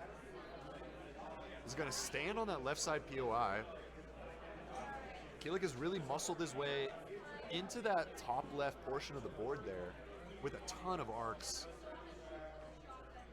And those medics are all still intact. We have 4 medics, all with their charges remaining. And to my knowledge, Kilyk has yet to lose an arc body. Yeah, none of the arcs have taken any fire. Yep.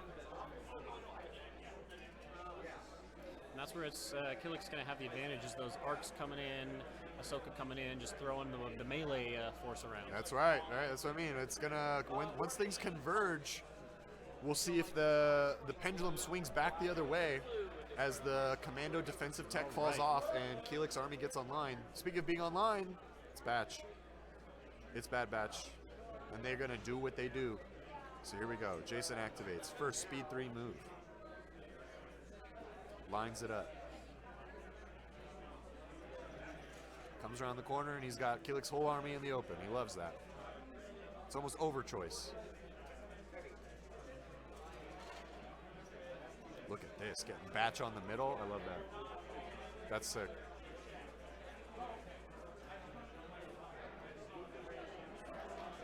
This is, so he so did Kilyk double move that other squad? So I don't think he has any dodges available, which is going to be big into that Ahsoka, because Ahsoka loves those dodges with defense. She's going to be right in the open. Like, this is a scary roll. 4 black, 4 white, 2 aims, and a red. There's a red in there. 4 aims. They get tactical 2. Oh, that's just 4 aims. So Precise aims. with precise, by the way. Oh yeah, like precise ability. This is just Arc doing Batch doing what they do. Yeah, isn't it precise 2 at this point? It's precise 2. Yeah. Or I don't know. What does? I think Crosshair does give precise 2 actually. Maybe precise 1.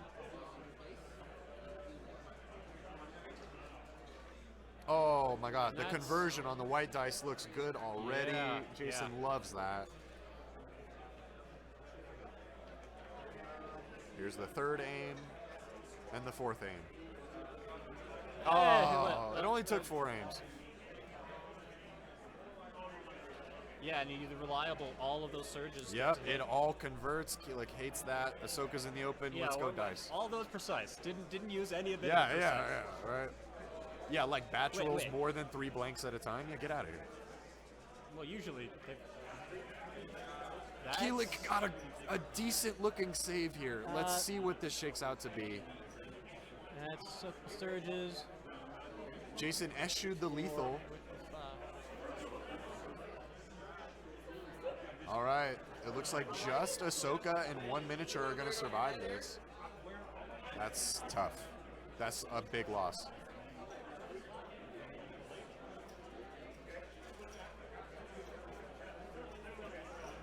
That is a big loss on an important piece in Kilyk's army here. And the knife throw fails. Shout out to Xander. Missing knife throw? That's not you at all.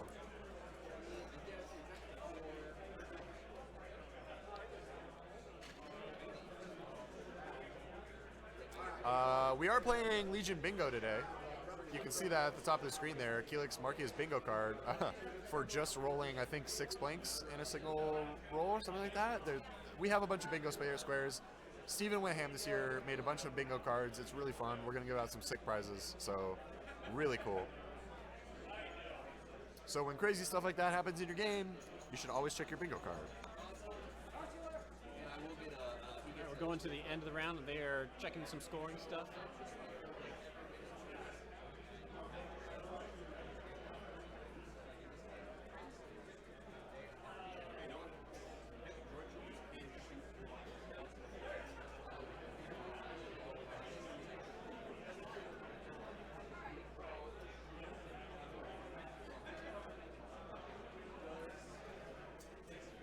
We have Steven at the table here. Both of our players are just discussing the nuance of scoring this, just because it's a scoring round and failed negotiations is a new objective and scores at different ranges. They're just making sure that they are going to have this shake out correctly here after the end of the first scoring turn.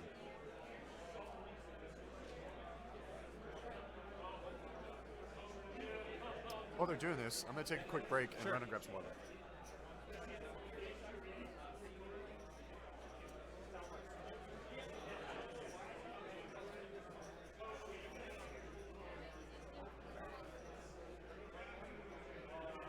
what was the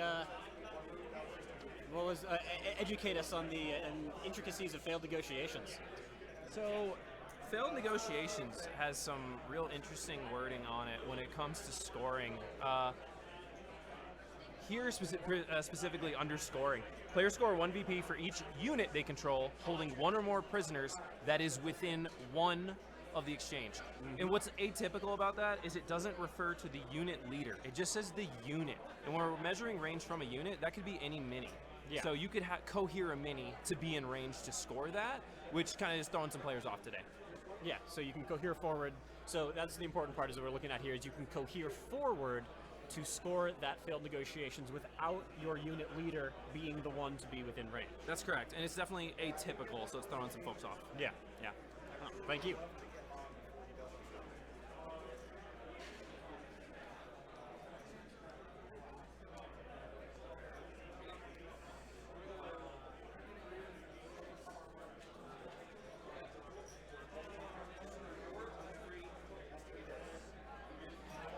So it looks like Jason managed to score.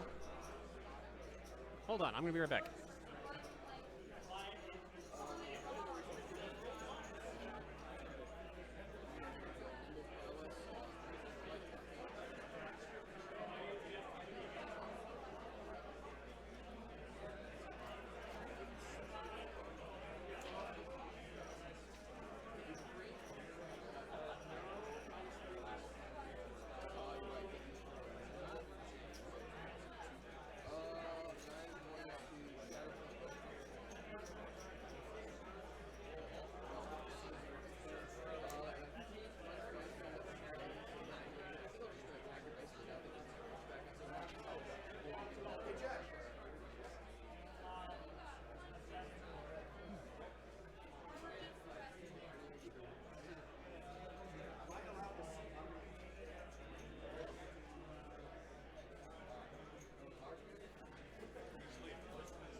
So it does look like the Ahsoka squad completely died, dropped the hostage, and Jason was able to... No, he wasn't able to claim it. So I'm wondering, where did he get...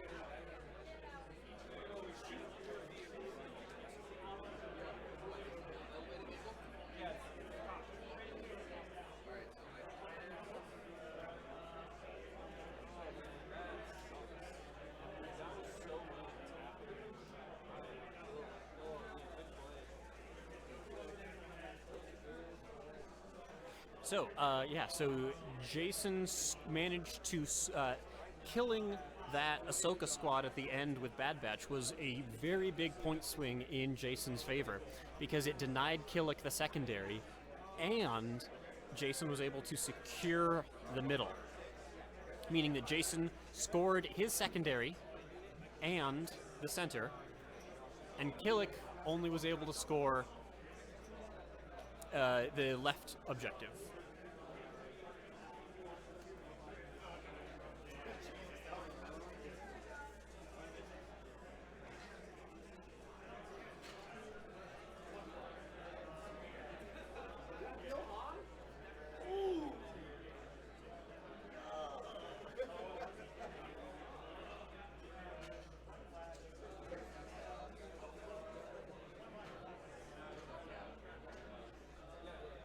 So it looked like we got some.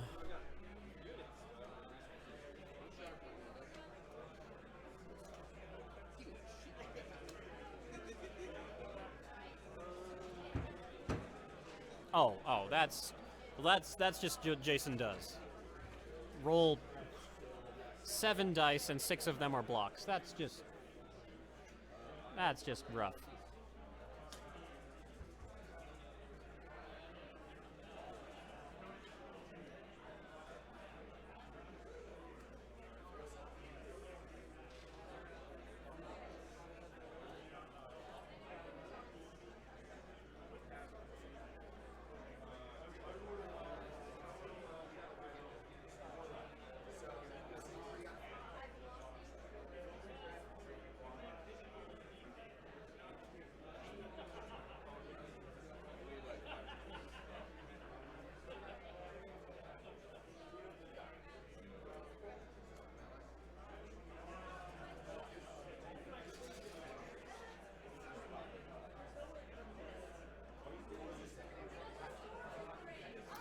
looks like we got some more clone troopers, probably the RPS, or sorry, let me double check what it's called.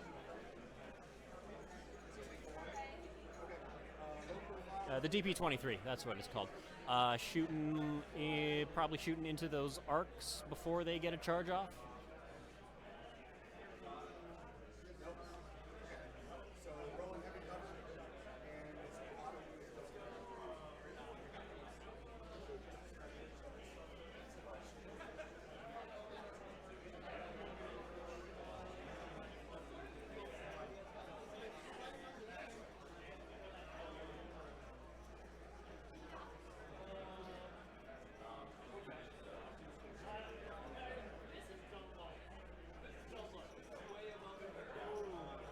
Yes, noise dice.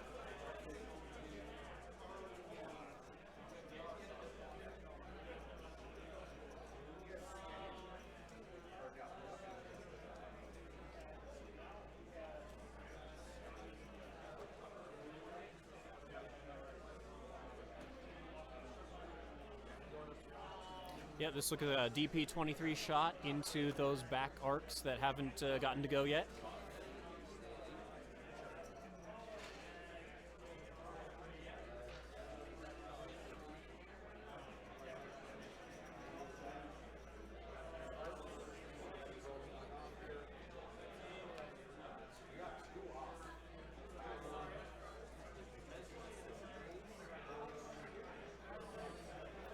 That's pretty good dice too, assuming he's got Surge token somewhere around to share. I'm back. Yeah. So you missed the end of the scoring round scoring. And Yeah, it was, what happened? Well, it was pretty big for Jason. Jason got center, basically. Yeah. Jason got center. Well, when he killed that Ahsoka squad. He So killed he it? killed the Ahsoka squad. She which dropped means the hostage. Kilyk didn't score hostage. And the hostage and gets Jason, placed. And Jason scored the secondary. And Jason got the center. So that was worth 3 points. Killing Ahsoka was basically worth 3 points. That's big. That was a huge swing.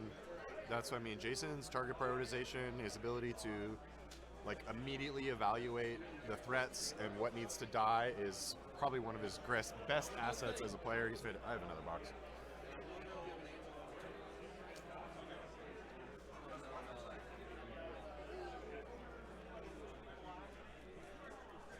It makes Jason such a strong player and very difficult to outwit.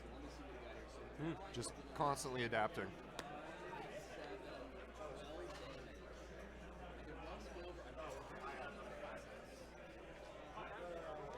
So this is some arcs with the Call Me Captain or the Rex fantasy shenanigans. This is what I'm talking about. This is the kind of thing that could get Kilyk back in this game. Well, the first one didn't go so well. Yeah? Mainly because Jason rolled 6 out of 7 blocks. But that's just what Jason does. That's just how Jason does it. He trusts his dice like a psychopath. Oh, again, it's a very good roll. That's certainly above average. I'll say that. Yeah, 7 out of 10. 7 out of 10 is pretty good. So, turns out that's the kind of stuff that wins games. It does sound like that was onto Bad Batch, so it sounds like Wrecker is dead, and... That's great, though. That's huge. No, looks like he pulled Tech. Looks like he pulled Tech and put wounds on Wrecker, which makes sense because I think he's already used the cash. I was going to say, if cash is gone, Tech's the pick, for sure. So it looks like... Interesting.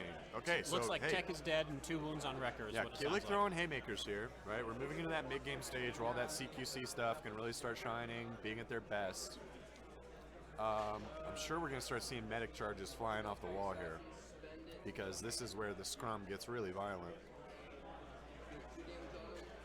Especially with the DP-23 being usable in melee and having Pierce. Hey, turns out second sister, that's Seven Sisters lightsaber. No problem. But that's going to make it really hard for Kilyk to stand in this engagement sustainably. Puts a timer on it.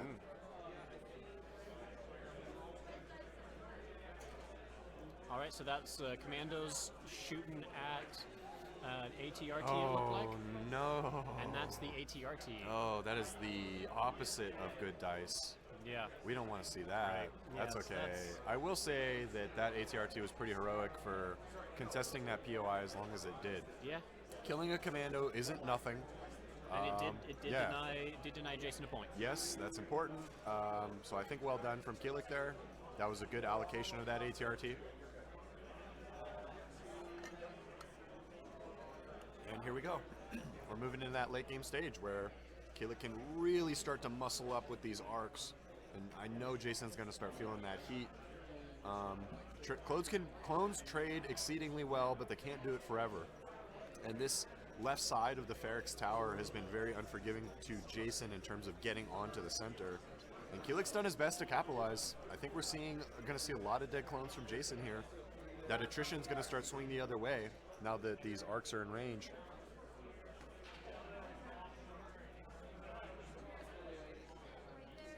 It's just such a healthy pool once they get into range 2 with that aim from tactical. And you got that Rex shenanigans happening. And that's what I mean. This pain train has no brakes right now. So a move and a fire into, it's like one of those DB-23s.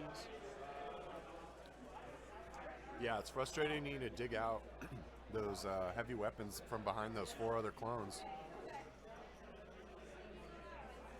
It's a problem. Or 3 other clones here. Jason running a multitude of 5-man DP-23 squads. You can't just ignore one guy with a shotgun because he'll roll up with 2 dice and pierce you, and that's a problem. Some great dice here from Kilyk. The aim, a lot of paint onto those. Yeah, aim doesn't convert, which I don't love. I'm sure Kilyk doesn't either. But that's a lot of dice for Jason to be rolling. That's got to make you nervous, even if you trust your dice.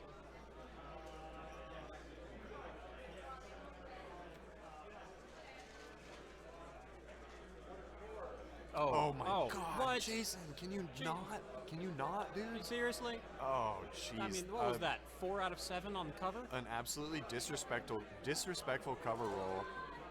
Oh, okay. How many surges to spend? Jason's probably like got a million, knowing Jason. Damn it, it's so hard to beat him. He's so fucking good at this game. Yeah, Kilyk is definitely feeling the heat of the dice. We're making faces at Kilyk right now. Yeah, homie's going through it. The dice is, Homie's, that's what my experience has been playing Jason. It's like, it's like, oh, you've got all this defensive tech, like, and when I finally get through it all, your dice just saved everything else. Oh, it's so demoralizing. I empathize with Kilyk so heavily right now. But remaining unbowed, trusting the process. You got to believe in your technique. And I know Kilyk does. He's going to stay in it. Let's see what he's got. But those are some disrespectful dice.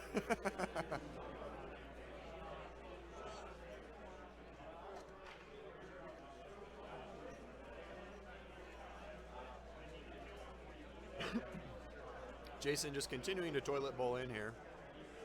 Now that he's got purchase on that center objective with Bad Batch, he can sort of follow in with everybody else. You know, I don't actually know who I like better. I don't know if I like Clone Infantry or Arcs better in melee. I suppose Arcs are better at engaging, but like once the engagement is happening, like once everybody's in base to base, the DP-23 with the Pierce, right?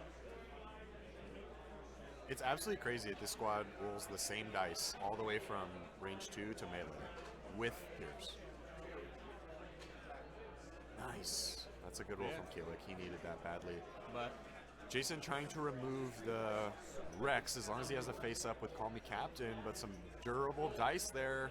Maybe we'll swing back. Let's see. gets a couple wounds on him. Got an ATRT heading there.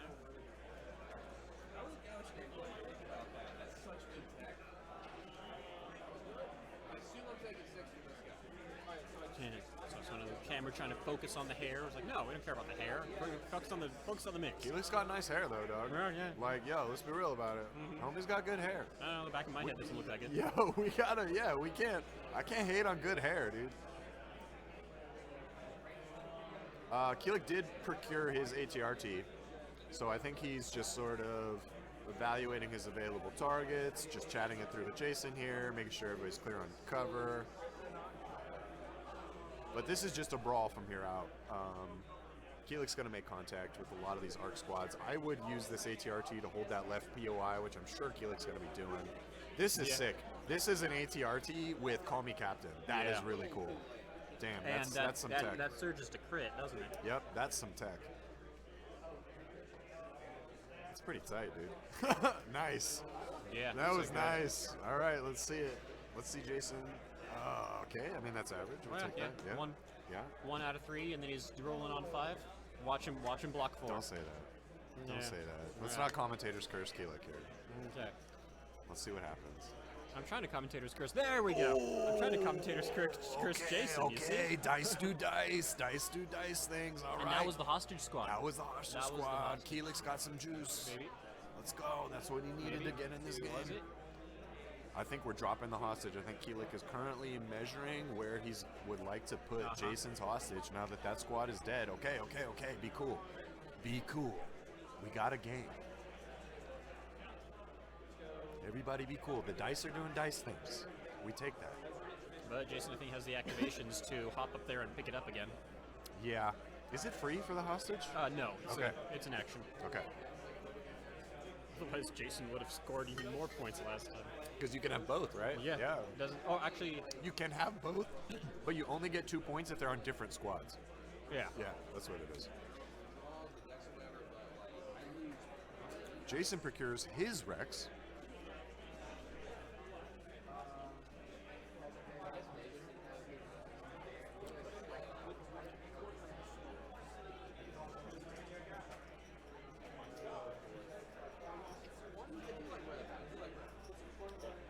Rex on Rex violence is looking like he's measured.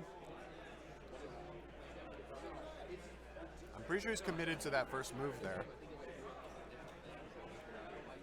I think Jason's just trying to decide whether or not he needs another body closer to the POI, or he can use the firepower.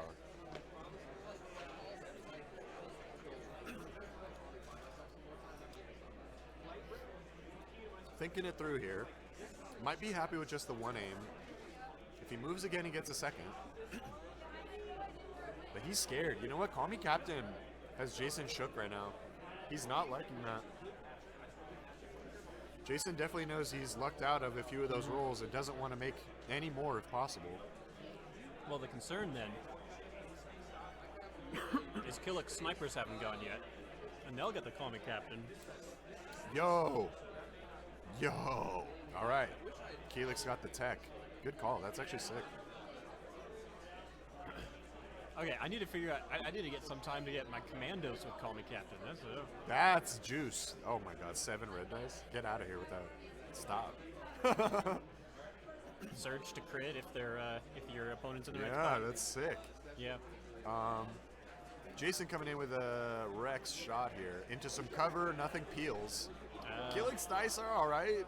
Yeah. One goes through. I wonder if Jason has a gunslinger target available. He might not.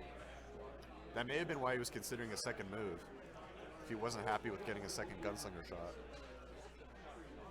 But he ends up taking a single shot at the end of the day. He wants to remove Rex. That's understandable.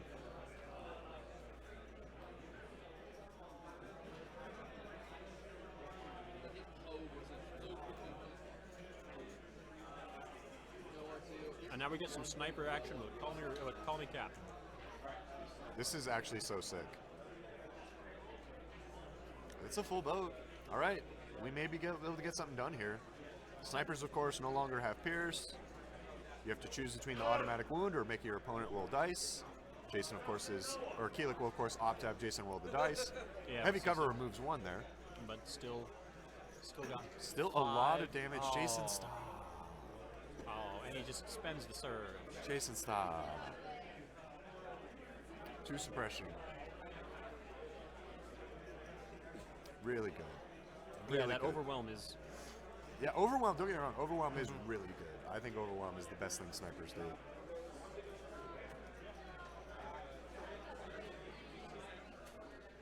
But all right, I mean, shots like that are not what Kilyk needs. He needs the momentum to really get a foothold here and those kinds of saves are just enabling Jason to just keep walking forward. Like, if you can't kill me, then you have to.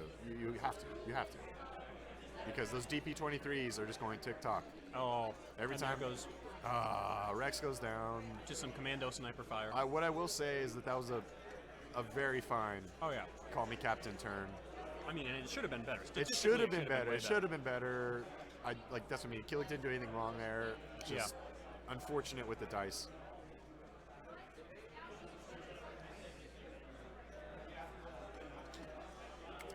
And looks like I think this is Kilyk's next sniper team. Kilyk Sniper, unfortunately, no longer with the Call Me Captain. I know. Is taking a shot on the opponent Rex because now Jason is going to have the opportunity to Call Me Captain right back. Next round. Oh my god, the cover is disrespectful.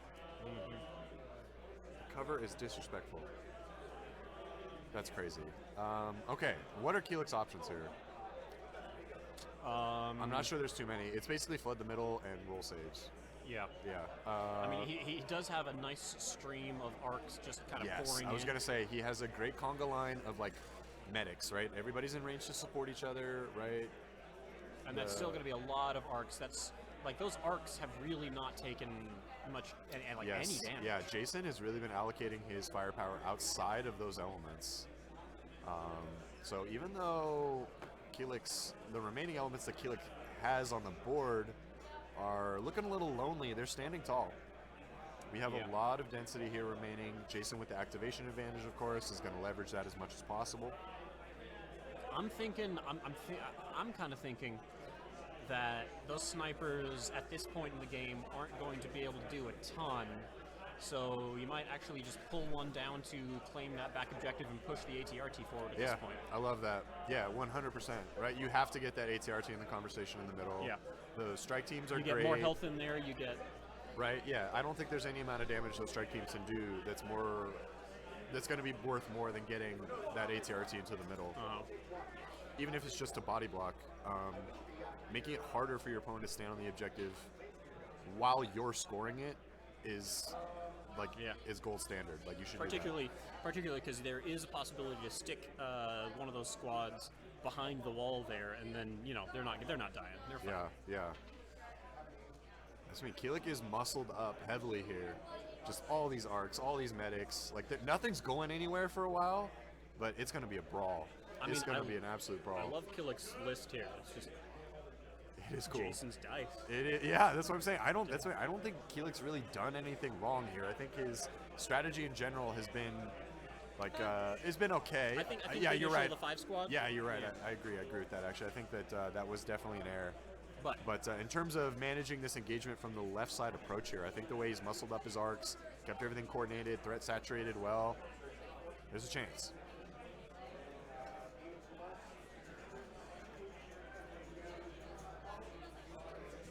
there, now you can see a bit more in a different angle. Oftentimes, and of course, as soon as I decide to go for a different angle, they go back to go back to the toilet bowl. Yeah, that tower does kind of make things difficult for that angle of the sure, camera. Yeah. Be useful. Maybe we'll mirror the table tomorrow. I don't know. We'll probably get a different table on, table. right? Yeah. We'll do a different table. That's a tomorrow. good call. Yeah. Even as lovely as this table is. But I tell you what, dude, I've been in situations like this with Darth Vader and been like, oh, 2 arc squads, this is a cinch, and then nothing dies. Like, arc defense can just show up. Yeah. And when it does, they're so difficult to deal with. Impervious is nice. Yeah, that's what I mean. Impervious, right? Like, they get the tech going. They lose a little momentum once they hit melee, right? Because then they don't get tactical online. But aim punch with 10 black dice is pretty good. So yeah, Kilyk coming in hot here. This is the arc charge. This is what I'm talking about. This is their bread and butter. I'm just gonna come in here, roll 10 black dice with 2 aims, no problem. Not the precision scopes though. Yeah, no Where scopes. are the precision scopes? No scopes. I do love scopes on arcs. Jason's rolling dice here though. This is melee, so no ridiculous cover saves for Jason, but he can still roll good dice. Yep. Not as good, but still pretty good. Given the performance around or the overall performance Jason has given, an average roll ain't the worst thing to see.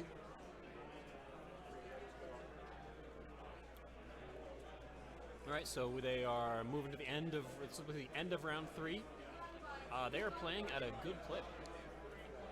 But, 10 activations, 11 activations. Both Right, players know right. what their armies do very well. Yeah, both these players are very skilled. Both had a good game plan going in. This is what good Legion looks like, y'all. This is good ass Legion. Any Tekken players? Anybody play Tekken? This is some good ass Tekken. This is some good ass Legion. I don't know, Jason still has a little bit left maybe in this round. Yep.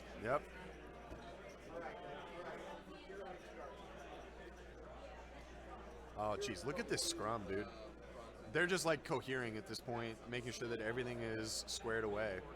With so many engagements happening, knowledge of how to cohere your miniatures into melee when you're engaged with multiple squads is more important than ever. Both these players, like we said, are obviously very informed, having no problem doing that, but that doesn't mean it doesn't require a second look every now and then when a miniature drops or something moves, just to make sure that game state is legitimate.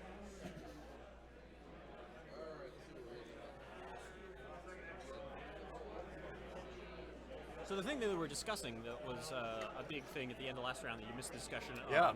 that you can that for failed negotiations particularly, they're rolling some stuff that looks like, is that Looks like a single melee. a hunter knife? That's a hunter knife. It's a hunter knife. Is that for failed negotiations, you don't have to score that with the unit leader. It doesn't have to be the unit leader that's at range 1 of the thing. So you can cohere forward to score. You can cohere a super squad at range 2 to score the hostage? Yes, you can do that. Sheesh. Okay.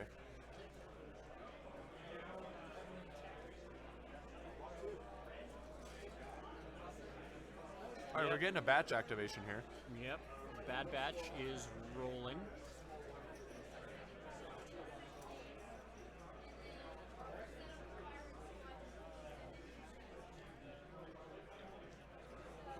Did Kilyk kill Rika?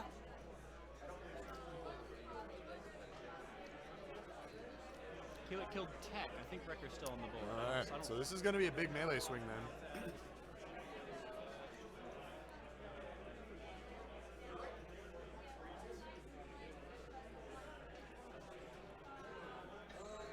What a brawl. There's actually more miniatures underneath the tower there as well, guys. This is Yeah. I cannot stress how much of a brawl this is.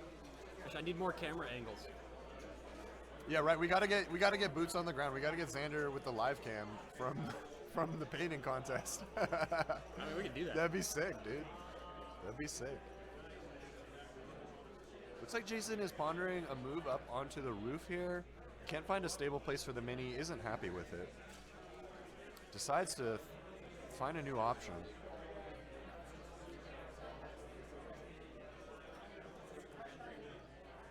This is the nitty-gritty stuff right here, guys. This is like Legion nuance at its most nuanced. So many units withdrawing, moving around, being on the objective. Extremely measured, small movements.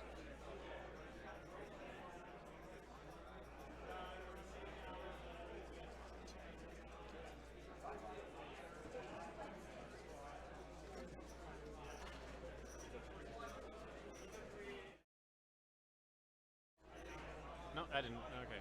Didn't work? Well, it will work in a sec. Just give me 1 second. This is gonna be weird. I apologize.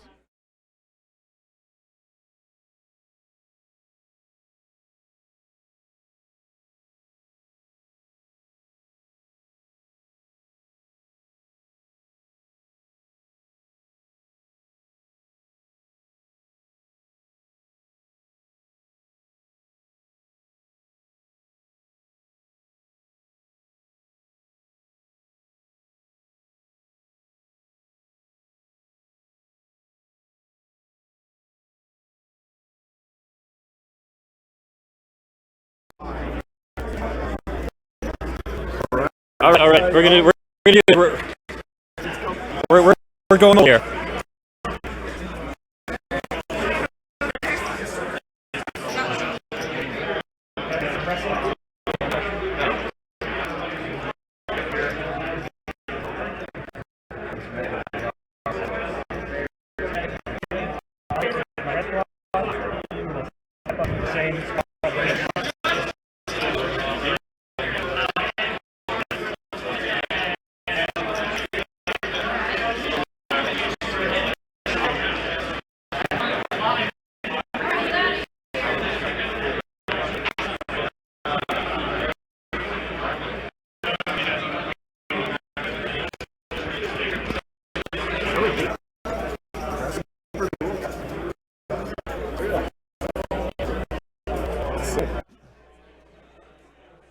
All right, there. That was tight. I'll work out the bugs and make it work better next time. All right, it seemed to work okay. We're experimenting. We're experimenting with the stream, though. Yeah. Well, I mean, that's I don't have the we don't have like super silent like hover drones. Yeah, right. Around there, so that's the closest I If got. only, believe it or not, we didn't wire up the Marriott to get the the camera wire. Yeah. Would have been tight, but the budget is lacking. But yeah, you guys got to look at that. I mean, that is just a puddle of clones right now. What an absolute mess in there. Both these players trying to straighten it out. A lot of fighting going on.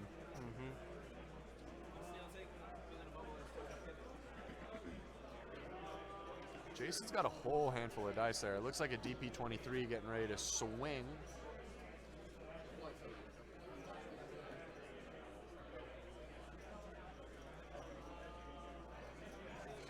These arcs can hang in there. It's going to be a game. This is huge. This is a big turn. This is a big turn. If Jason swings this his way, it's going to be very hard for Kilyk to make a comeback here.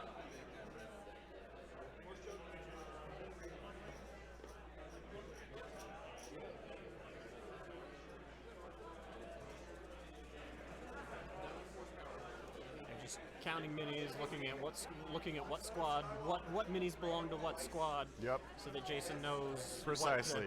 what to kill. Hey, precisely. Jason needs clear data. He needs the facts if he's going to have clarity of purpose when it comes. The optimum outcome. Yeah, when it comes to annihilating you. He's a machine, dude. He's set from the future. He's just like he's here to kill you.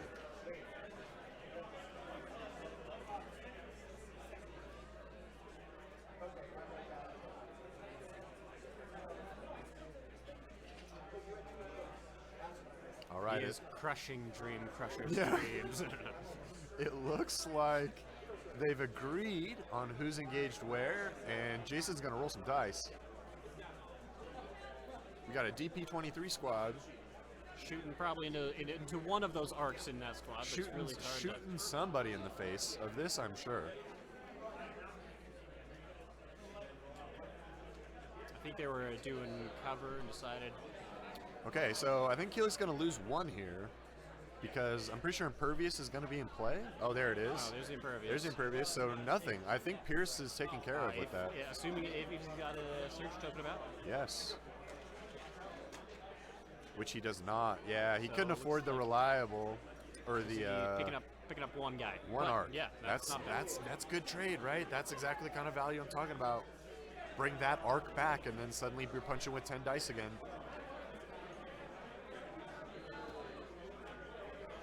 Although the other difficulty is I think Kilyk is down on activations now, so. Yeah, for sure. And he started the round. Yeah, and so, pass tokens just ain't it right now.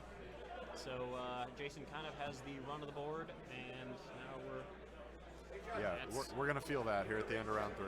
Well, they went to scoring, and that's a big scoring round for Jason. Yeah, it looks like Jason has the bodies.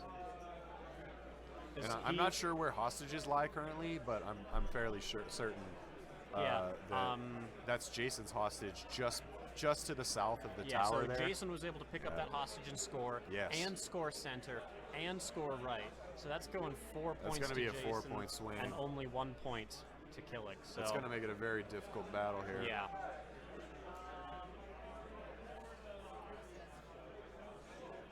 It's going to be a big swing back in favor of Jason. He's already with his command card. He feels in control, I think. Yeah, he's.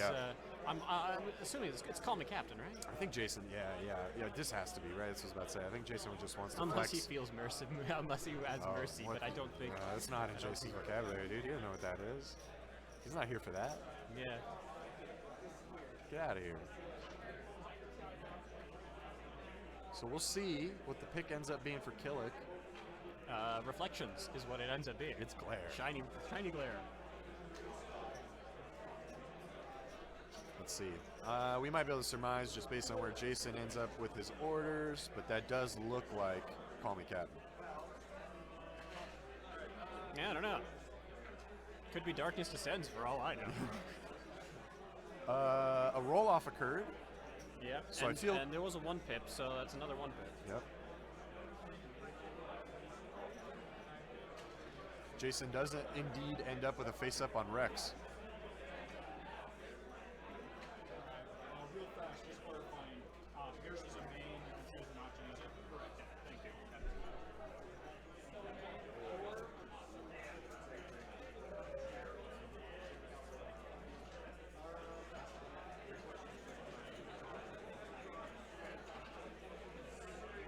Looks like Kilyk won that roll-off, so he's going to get to choose what he'd like to do here. It is Call Me Captain. Perfect. I don't think Kilyk had another commander, so he must have promoted one of these squads. I'm not sure which one that ends up being.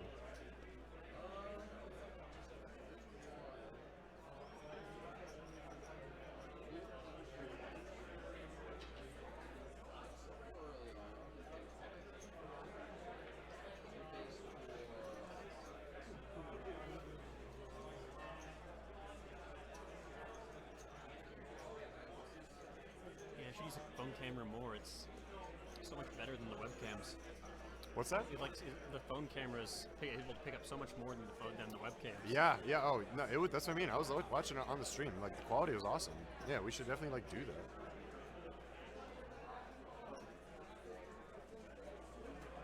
All right, here we go. Kilyk's got a whole handful of dice here. Yeah, we got some Arc Squad shooting. Let's see if we can Oh, adjust man, that. what is going on here?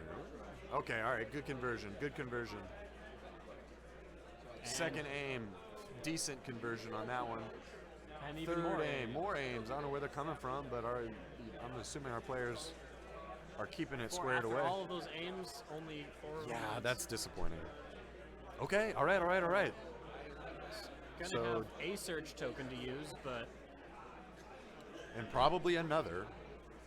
well, it depends on if you're shooting at the DP squad. Then yeah, Yeah, he's gonna pull one off himself and share one with a buddy. that's what I was thinking.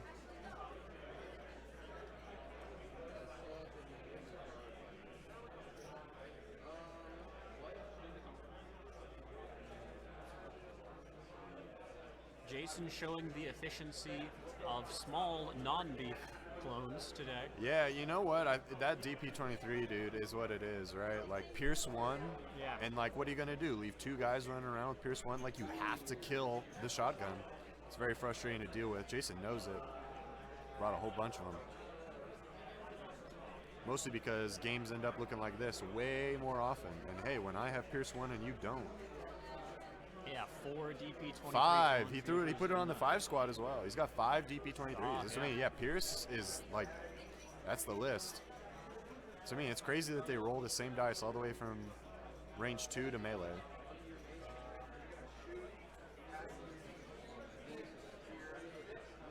I like both these lists. Both of these lists are really, really cool. Yeah, I think it's awesome. Man, I really like you only need to bring 2 core restriction in 501st. That really opens up like 4 arcs, right? That's a lot. It's cool list building. All right, looks like Jason is Call Me Captaining. Yep, Call Me Captain with a DP23. Yeah, that's nasty, y'all. 3 extra red dice, Pierce 1. That's a lot of damage. I think Jason's probably pretty happy with that. Probably not even too eager to spend an aim token here.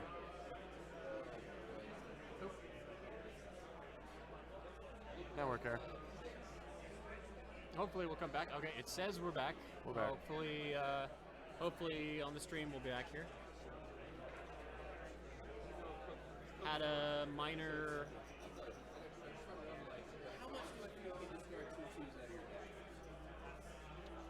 Had a minor little network glitch here. Technical but difficulties, we're back. y'all. Sorry about that. That's Kilyk's defensive role there. Pierce won on that, by the way. Yeah, with not enough. This is the Yeah. problem of the arcs. Like Kilyk's he's going got a through whole it, bunch of dog. arcs, and Jason has a whole bunch of Cheaper infantry with Pierce. Yep. and enough reliable to keep those surges. Yeah, true that, right? Yeah, the And surge. Kilyk's rolling a lot of surges, and his arcs just can't do anything. There's been the delta on surges spent is enormous. It's enormous. Kilyk's feeling it too. He's going through it with these DP23s, man.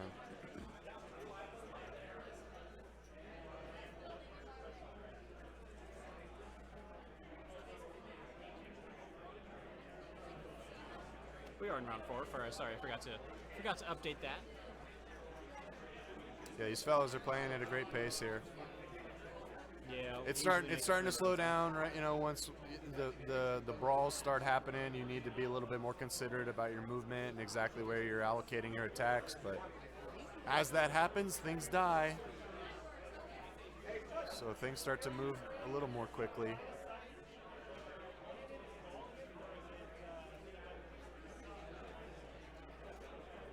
Both of these players really needing to focus in on their precise movements around this center objective when a 3-point swing is on the line the way it is, right? The little dance you have to do between securing at 1/2 and then having your hostage at 1 and being able to cohere into that range at the same time means that there's a lot of moving parts here in this toilet bowl of a center objective.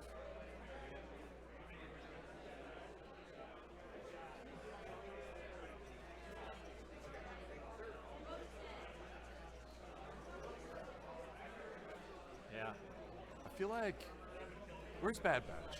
Are they Bad in there? Batch, They committed. They went in, right? Oh, never mind. I see them. It looks like they're down 2 guys. Yeah, It they looks like committed. I see Tech and Wrecker sitting on the sideline. I was gonna say I don't think there's a reason to try to. Yeah, I think they're kind of under that overhang. Yeah. All right, looks like Jason's gonna make a move here. Found himself with an unengaged squad. Gonna try to capitalize. I think what he'd like to do is move through these models, end up on the other side of the objective, remain in scoring distance, and then shoot something. Shoot those. Try to get those arcs in In the open? That seems good.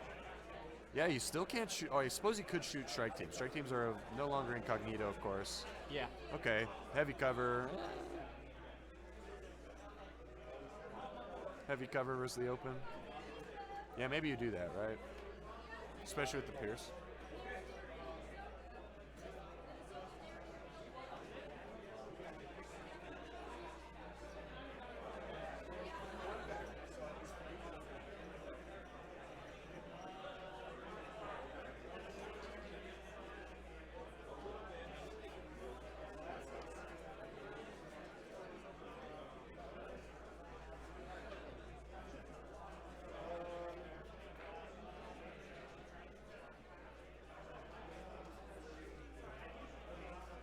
And that's not a great roll when you're dealing with DP 23s. So that's picking up quite a few arcs there.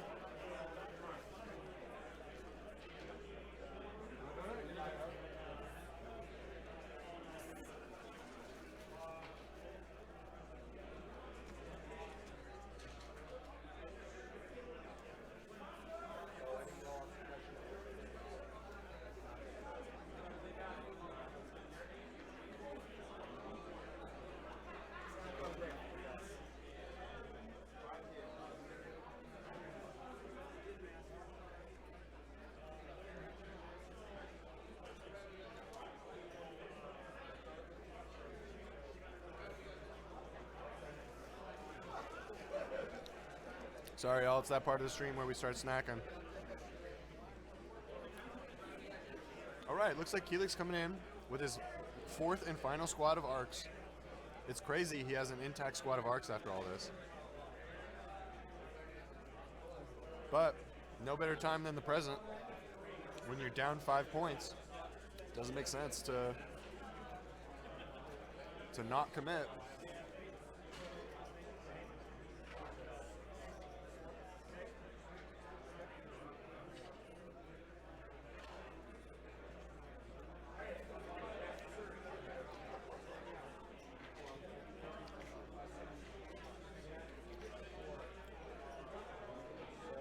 Oh, this must have not been a full squad. Only coming in with 4 dice here.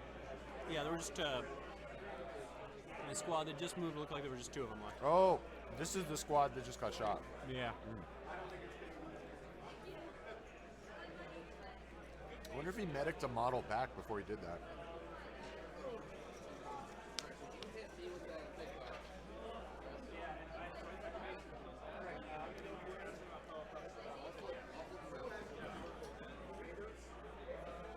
But now comes the time where, oh yeah, 3 support tokens, I suppose. Now comes the time where that Pierce is really starting to add up. Kilyk's looking short on bodies. Even Jason's squads are looking a little dilapidated, but the cleanup crews are on their way, it looks like. Yeah, the commandos are thinking about Right. what are they going to clean up. Yep, the cleanup crew is on the way. See if Kilyk's dice can hold up.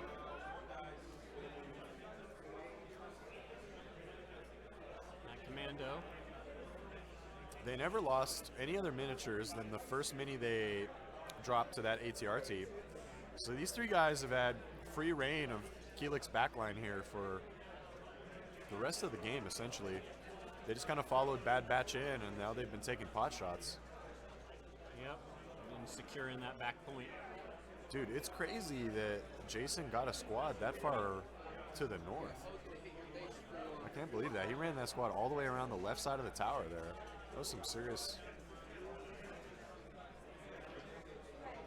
mileage put in by those clones.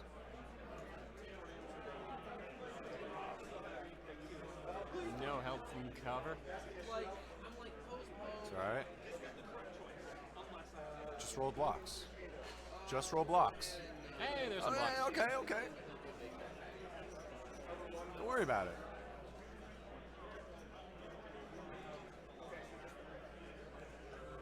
Apologies, it does seem that we might be having some starting to have some network errors. Not my fault, so hotel's Wi-Fi. But hopefully we'll just keep going and Not our fault, we swear.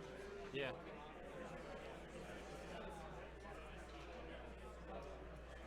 I mean, it says we're still running, so we're gonna keep talking.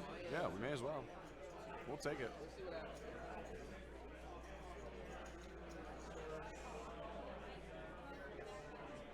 Strike team's starting to activate in the back. You know, they may actually be able to do some work here. Jason's starting to need to compromise his position a little bit more to get the angles he wants and stand on this objective. Oh, no, that's not it. All right, 2 coming in from some snipers here. Jason with the cover again. He's going to be rolling a dice here. See what happens. Surge, all right. He's probably got one somewhere, right? Yeah, he does. No, he just picked up a model. Okay. All right, yeah, that's what I mean. That offense is running those surges ragged, running out of them on defense. Yeah, I could see it. I think those strike teams maybe could do some cleanup. We're going to find out. I don't know where the needle is on strike teams yet.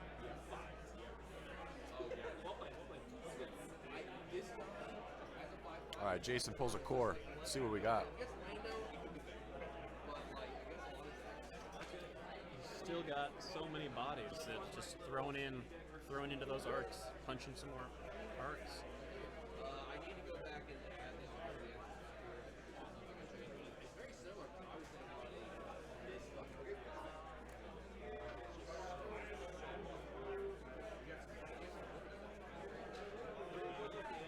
All right, Jason's got his handful of dice here.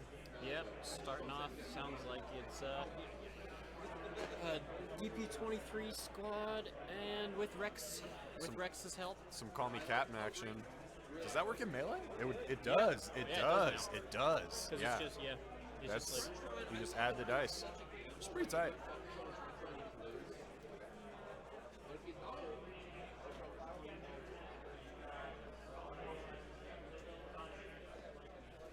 moving forward. Is he moving forward into melee with more arcs? I'm not 100% sure Kilyk even has too many models on this side of the objective anymore, but oh my god. Yeesh. Oh my god. Do his dice have sides without paint on them? I don't know. Dice check. Dice check. Like, what? That's crazy.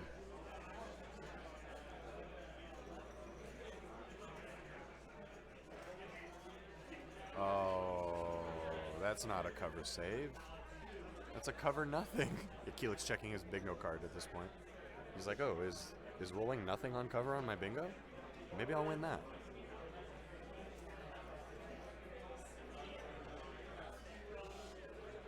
Well, when a game is going bad, you can always like score bounties, score bingos, score.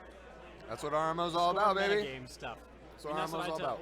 Last time I was having a really bad game, nothing was going my way. I said, well, what can I do?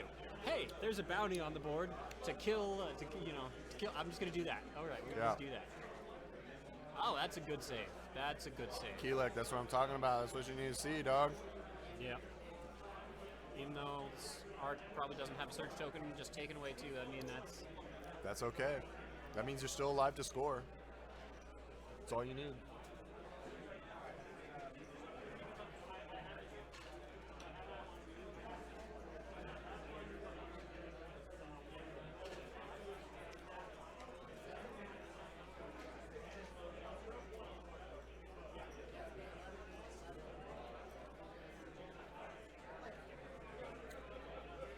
Both of our players here just talking through game state as things start to shake out towards the last round here. Of course, as long as our players start the 5th round, we're going to give them time to finish it. All right, good strike team shot. yeah. First solid. Yeah, that's the first one that I felt like was good. Nice, no cover. All right, let's see if Kilyk can get something done here. Okay, I mean, that's sometimes you take that. Yeah, you take that. That's a dead clone.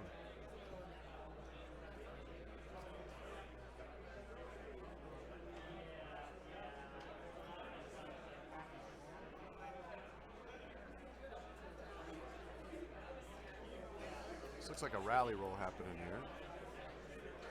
Jason pulled Batch, I believe.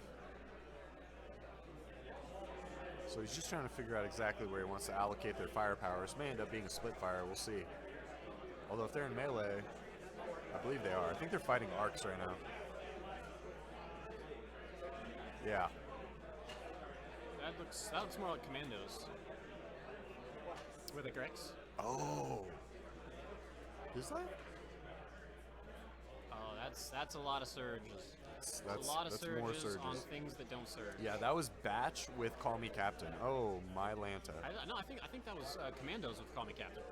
I think Batch rolls red in melee. So without Was that?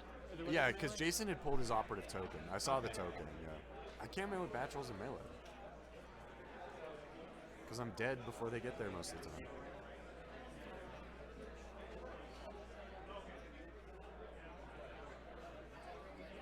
Yeah, you're right. One you're red. right. Yeah, okay. All right, that's what I mean. Batch. Oh, turns out Bad Batch really good. Bad Batch isn't that bad. Bad Batch, good Batch. Bad Batch, Rad Batch. But either way, I don't think Kilyk's got much purchase on the center here anymore. I can't imagine the strike teams are going to be doing much. This might be another sniper shot. I think it's this other strike team. It is. Just chipping away, but you know what? It's not enough. It's not enough. Even with the medics, Jason's saves have been really solid. Yeah. The surges have been on point. So many surges. So many surges, right? Reliable. What, 7 across the board, counting Batch? Reliable 9, I guess. No, reliable's 5, 8. So reliable 8. yeah, it looks like Jason is gonna score. Let's see. They're coming up scoring. So I suspect Jason will score probably just top another this 4, out, right? At 12? Score another 4 and get to 11. And we're still. We have a DP23 shot coming in here still with Call Me Captain. Call Me This Captain. is just gross, dude. Oh my god. It's so many dice. You know what? Jason's missing on a lot of reds though. Can't lie, that feels bad. Kilyk with another below average really rough saves. save. What is this, dude? I think he's just picking up units at this point. Yeah. I think Kilyk's like considering whether or not he's gonna get tabled here. He's like, wait a minute.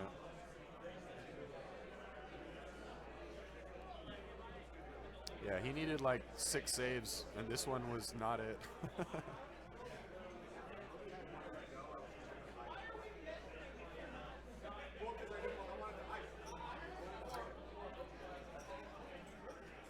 Either way, Jason just gets to do the parade on to the objective at this point.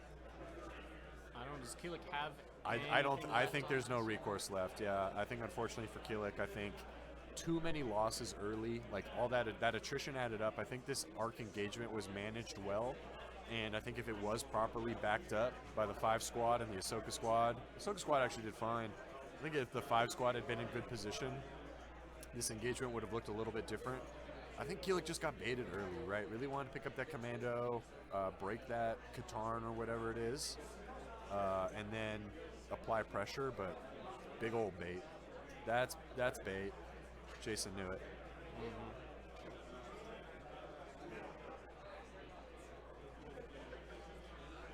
We're looking at. It looks like Jason is going to be able to score 5 points here. Yeah, I think so too, right? Yeah. Two from the from secondary both and hostages. 3 from the primary. Yep. Which means that we're looking at the end of the game. That'll top out at 12, and our players will just go ahead and score it there instead of playing around 5. We'll see. They're, of course, discussing it. We can only surmise based on limited information we can see here.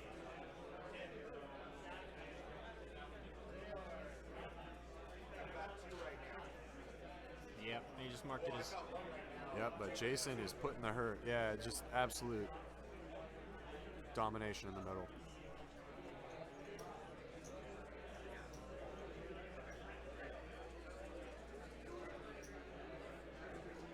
And our players will probably end up calling it there. Well, it is over. Yep, it's over, right? Jason got to 12. Yep. He's under the round. Can't do anything that's about game it. over. That's game, yeah. Those were some really rough dice. Yeah, and that's what I mean with the clone matchup.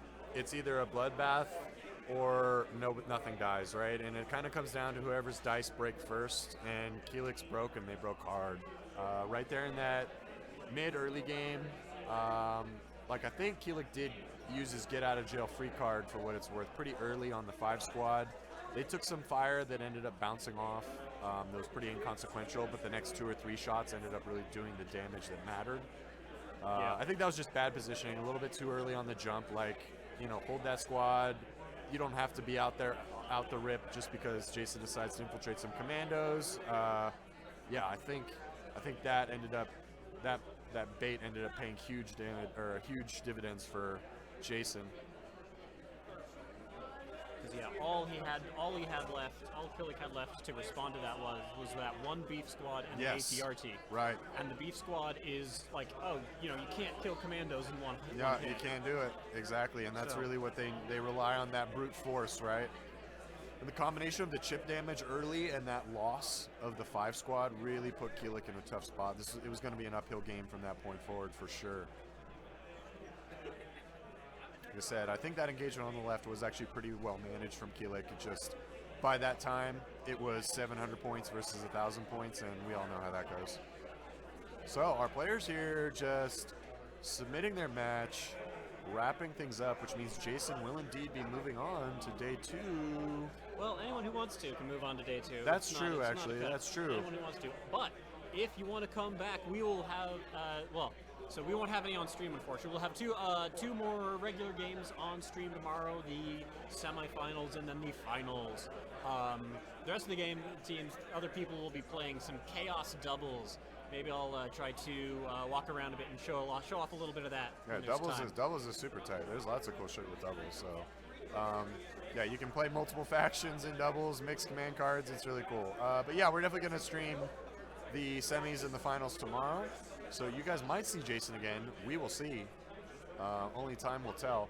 The rest of our top cut games are wrapping up. So if you guys follow the Longshanks, you'll be able to see exactly who has a chance to be on stream tomorrow and what they're playing. But Jason and Kilyk are cleaning up, so good game to them. Good work from both players. Jason's dice were strong. Kilyk's weren't. It's a tough break, dude. And able to do that, all that chip damage to the Ahsoka Yeah, squad right. early, and then Ahsoka squad moved up, and I do, yeah. That's a tough break.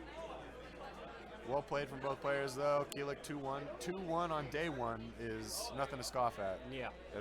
We have some serious depth here today, so great performance from both players all day for sure.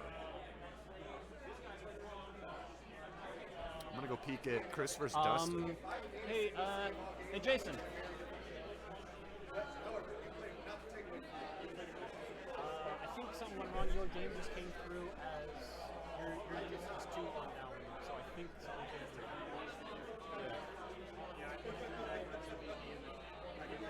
Yeah.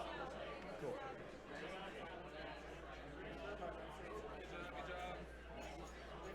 All right. Well, we will leave you here, and then we'll be back tomorrow. What time tomorrow? Yeah. I got Steve pulling in Steven right here, so I can tell you what time round 1 tomorrow starts. 9 a.m. 9 a.m. Mountain Time. All right. Well, we'll leave you. Talk to you later. Thanks for joining.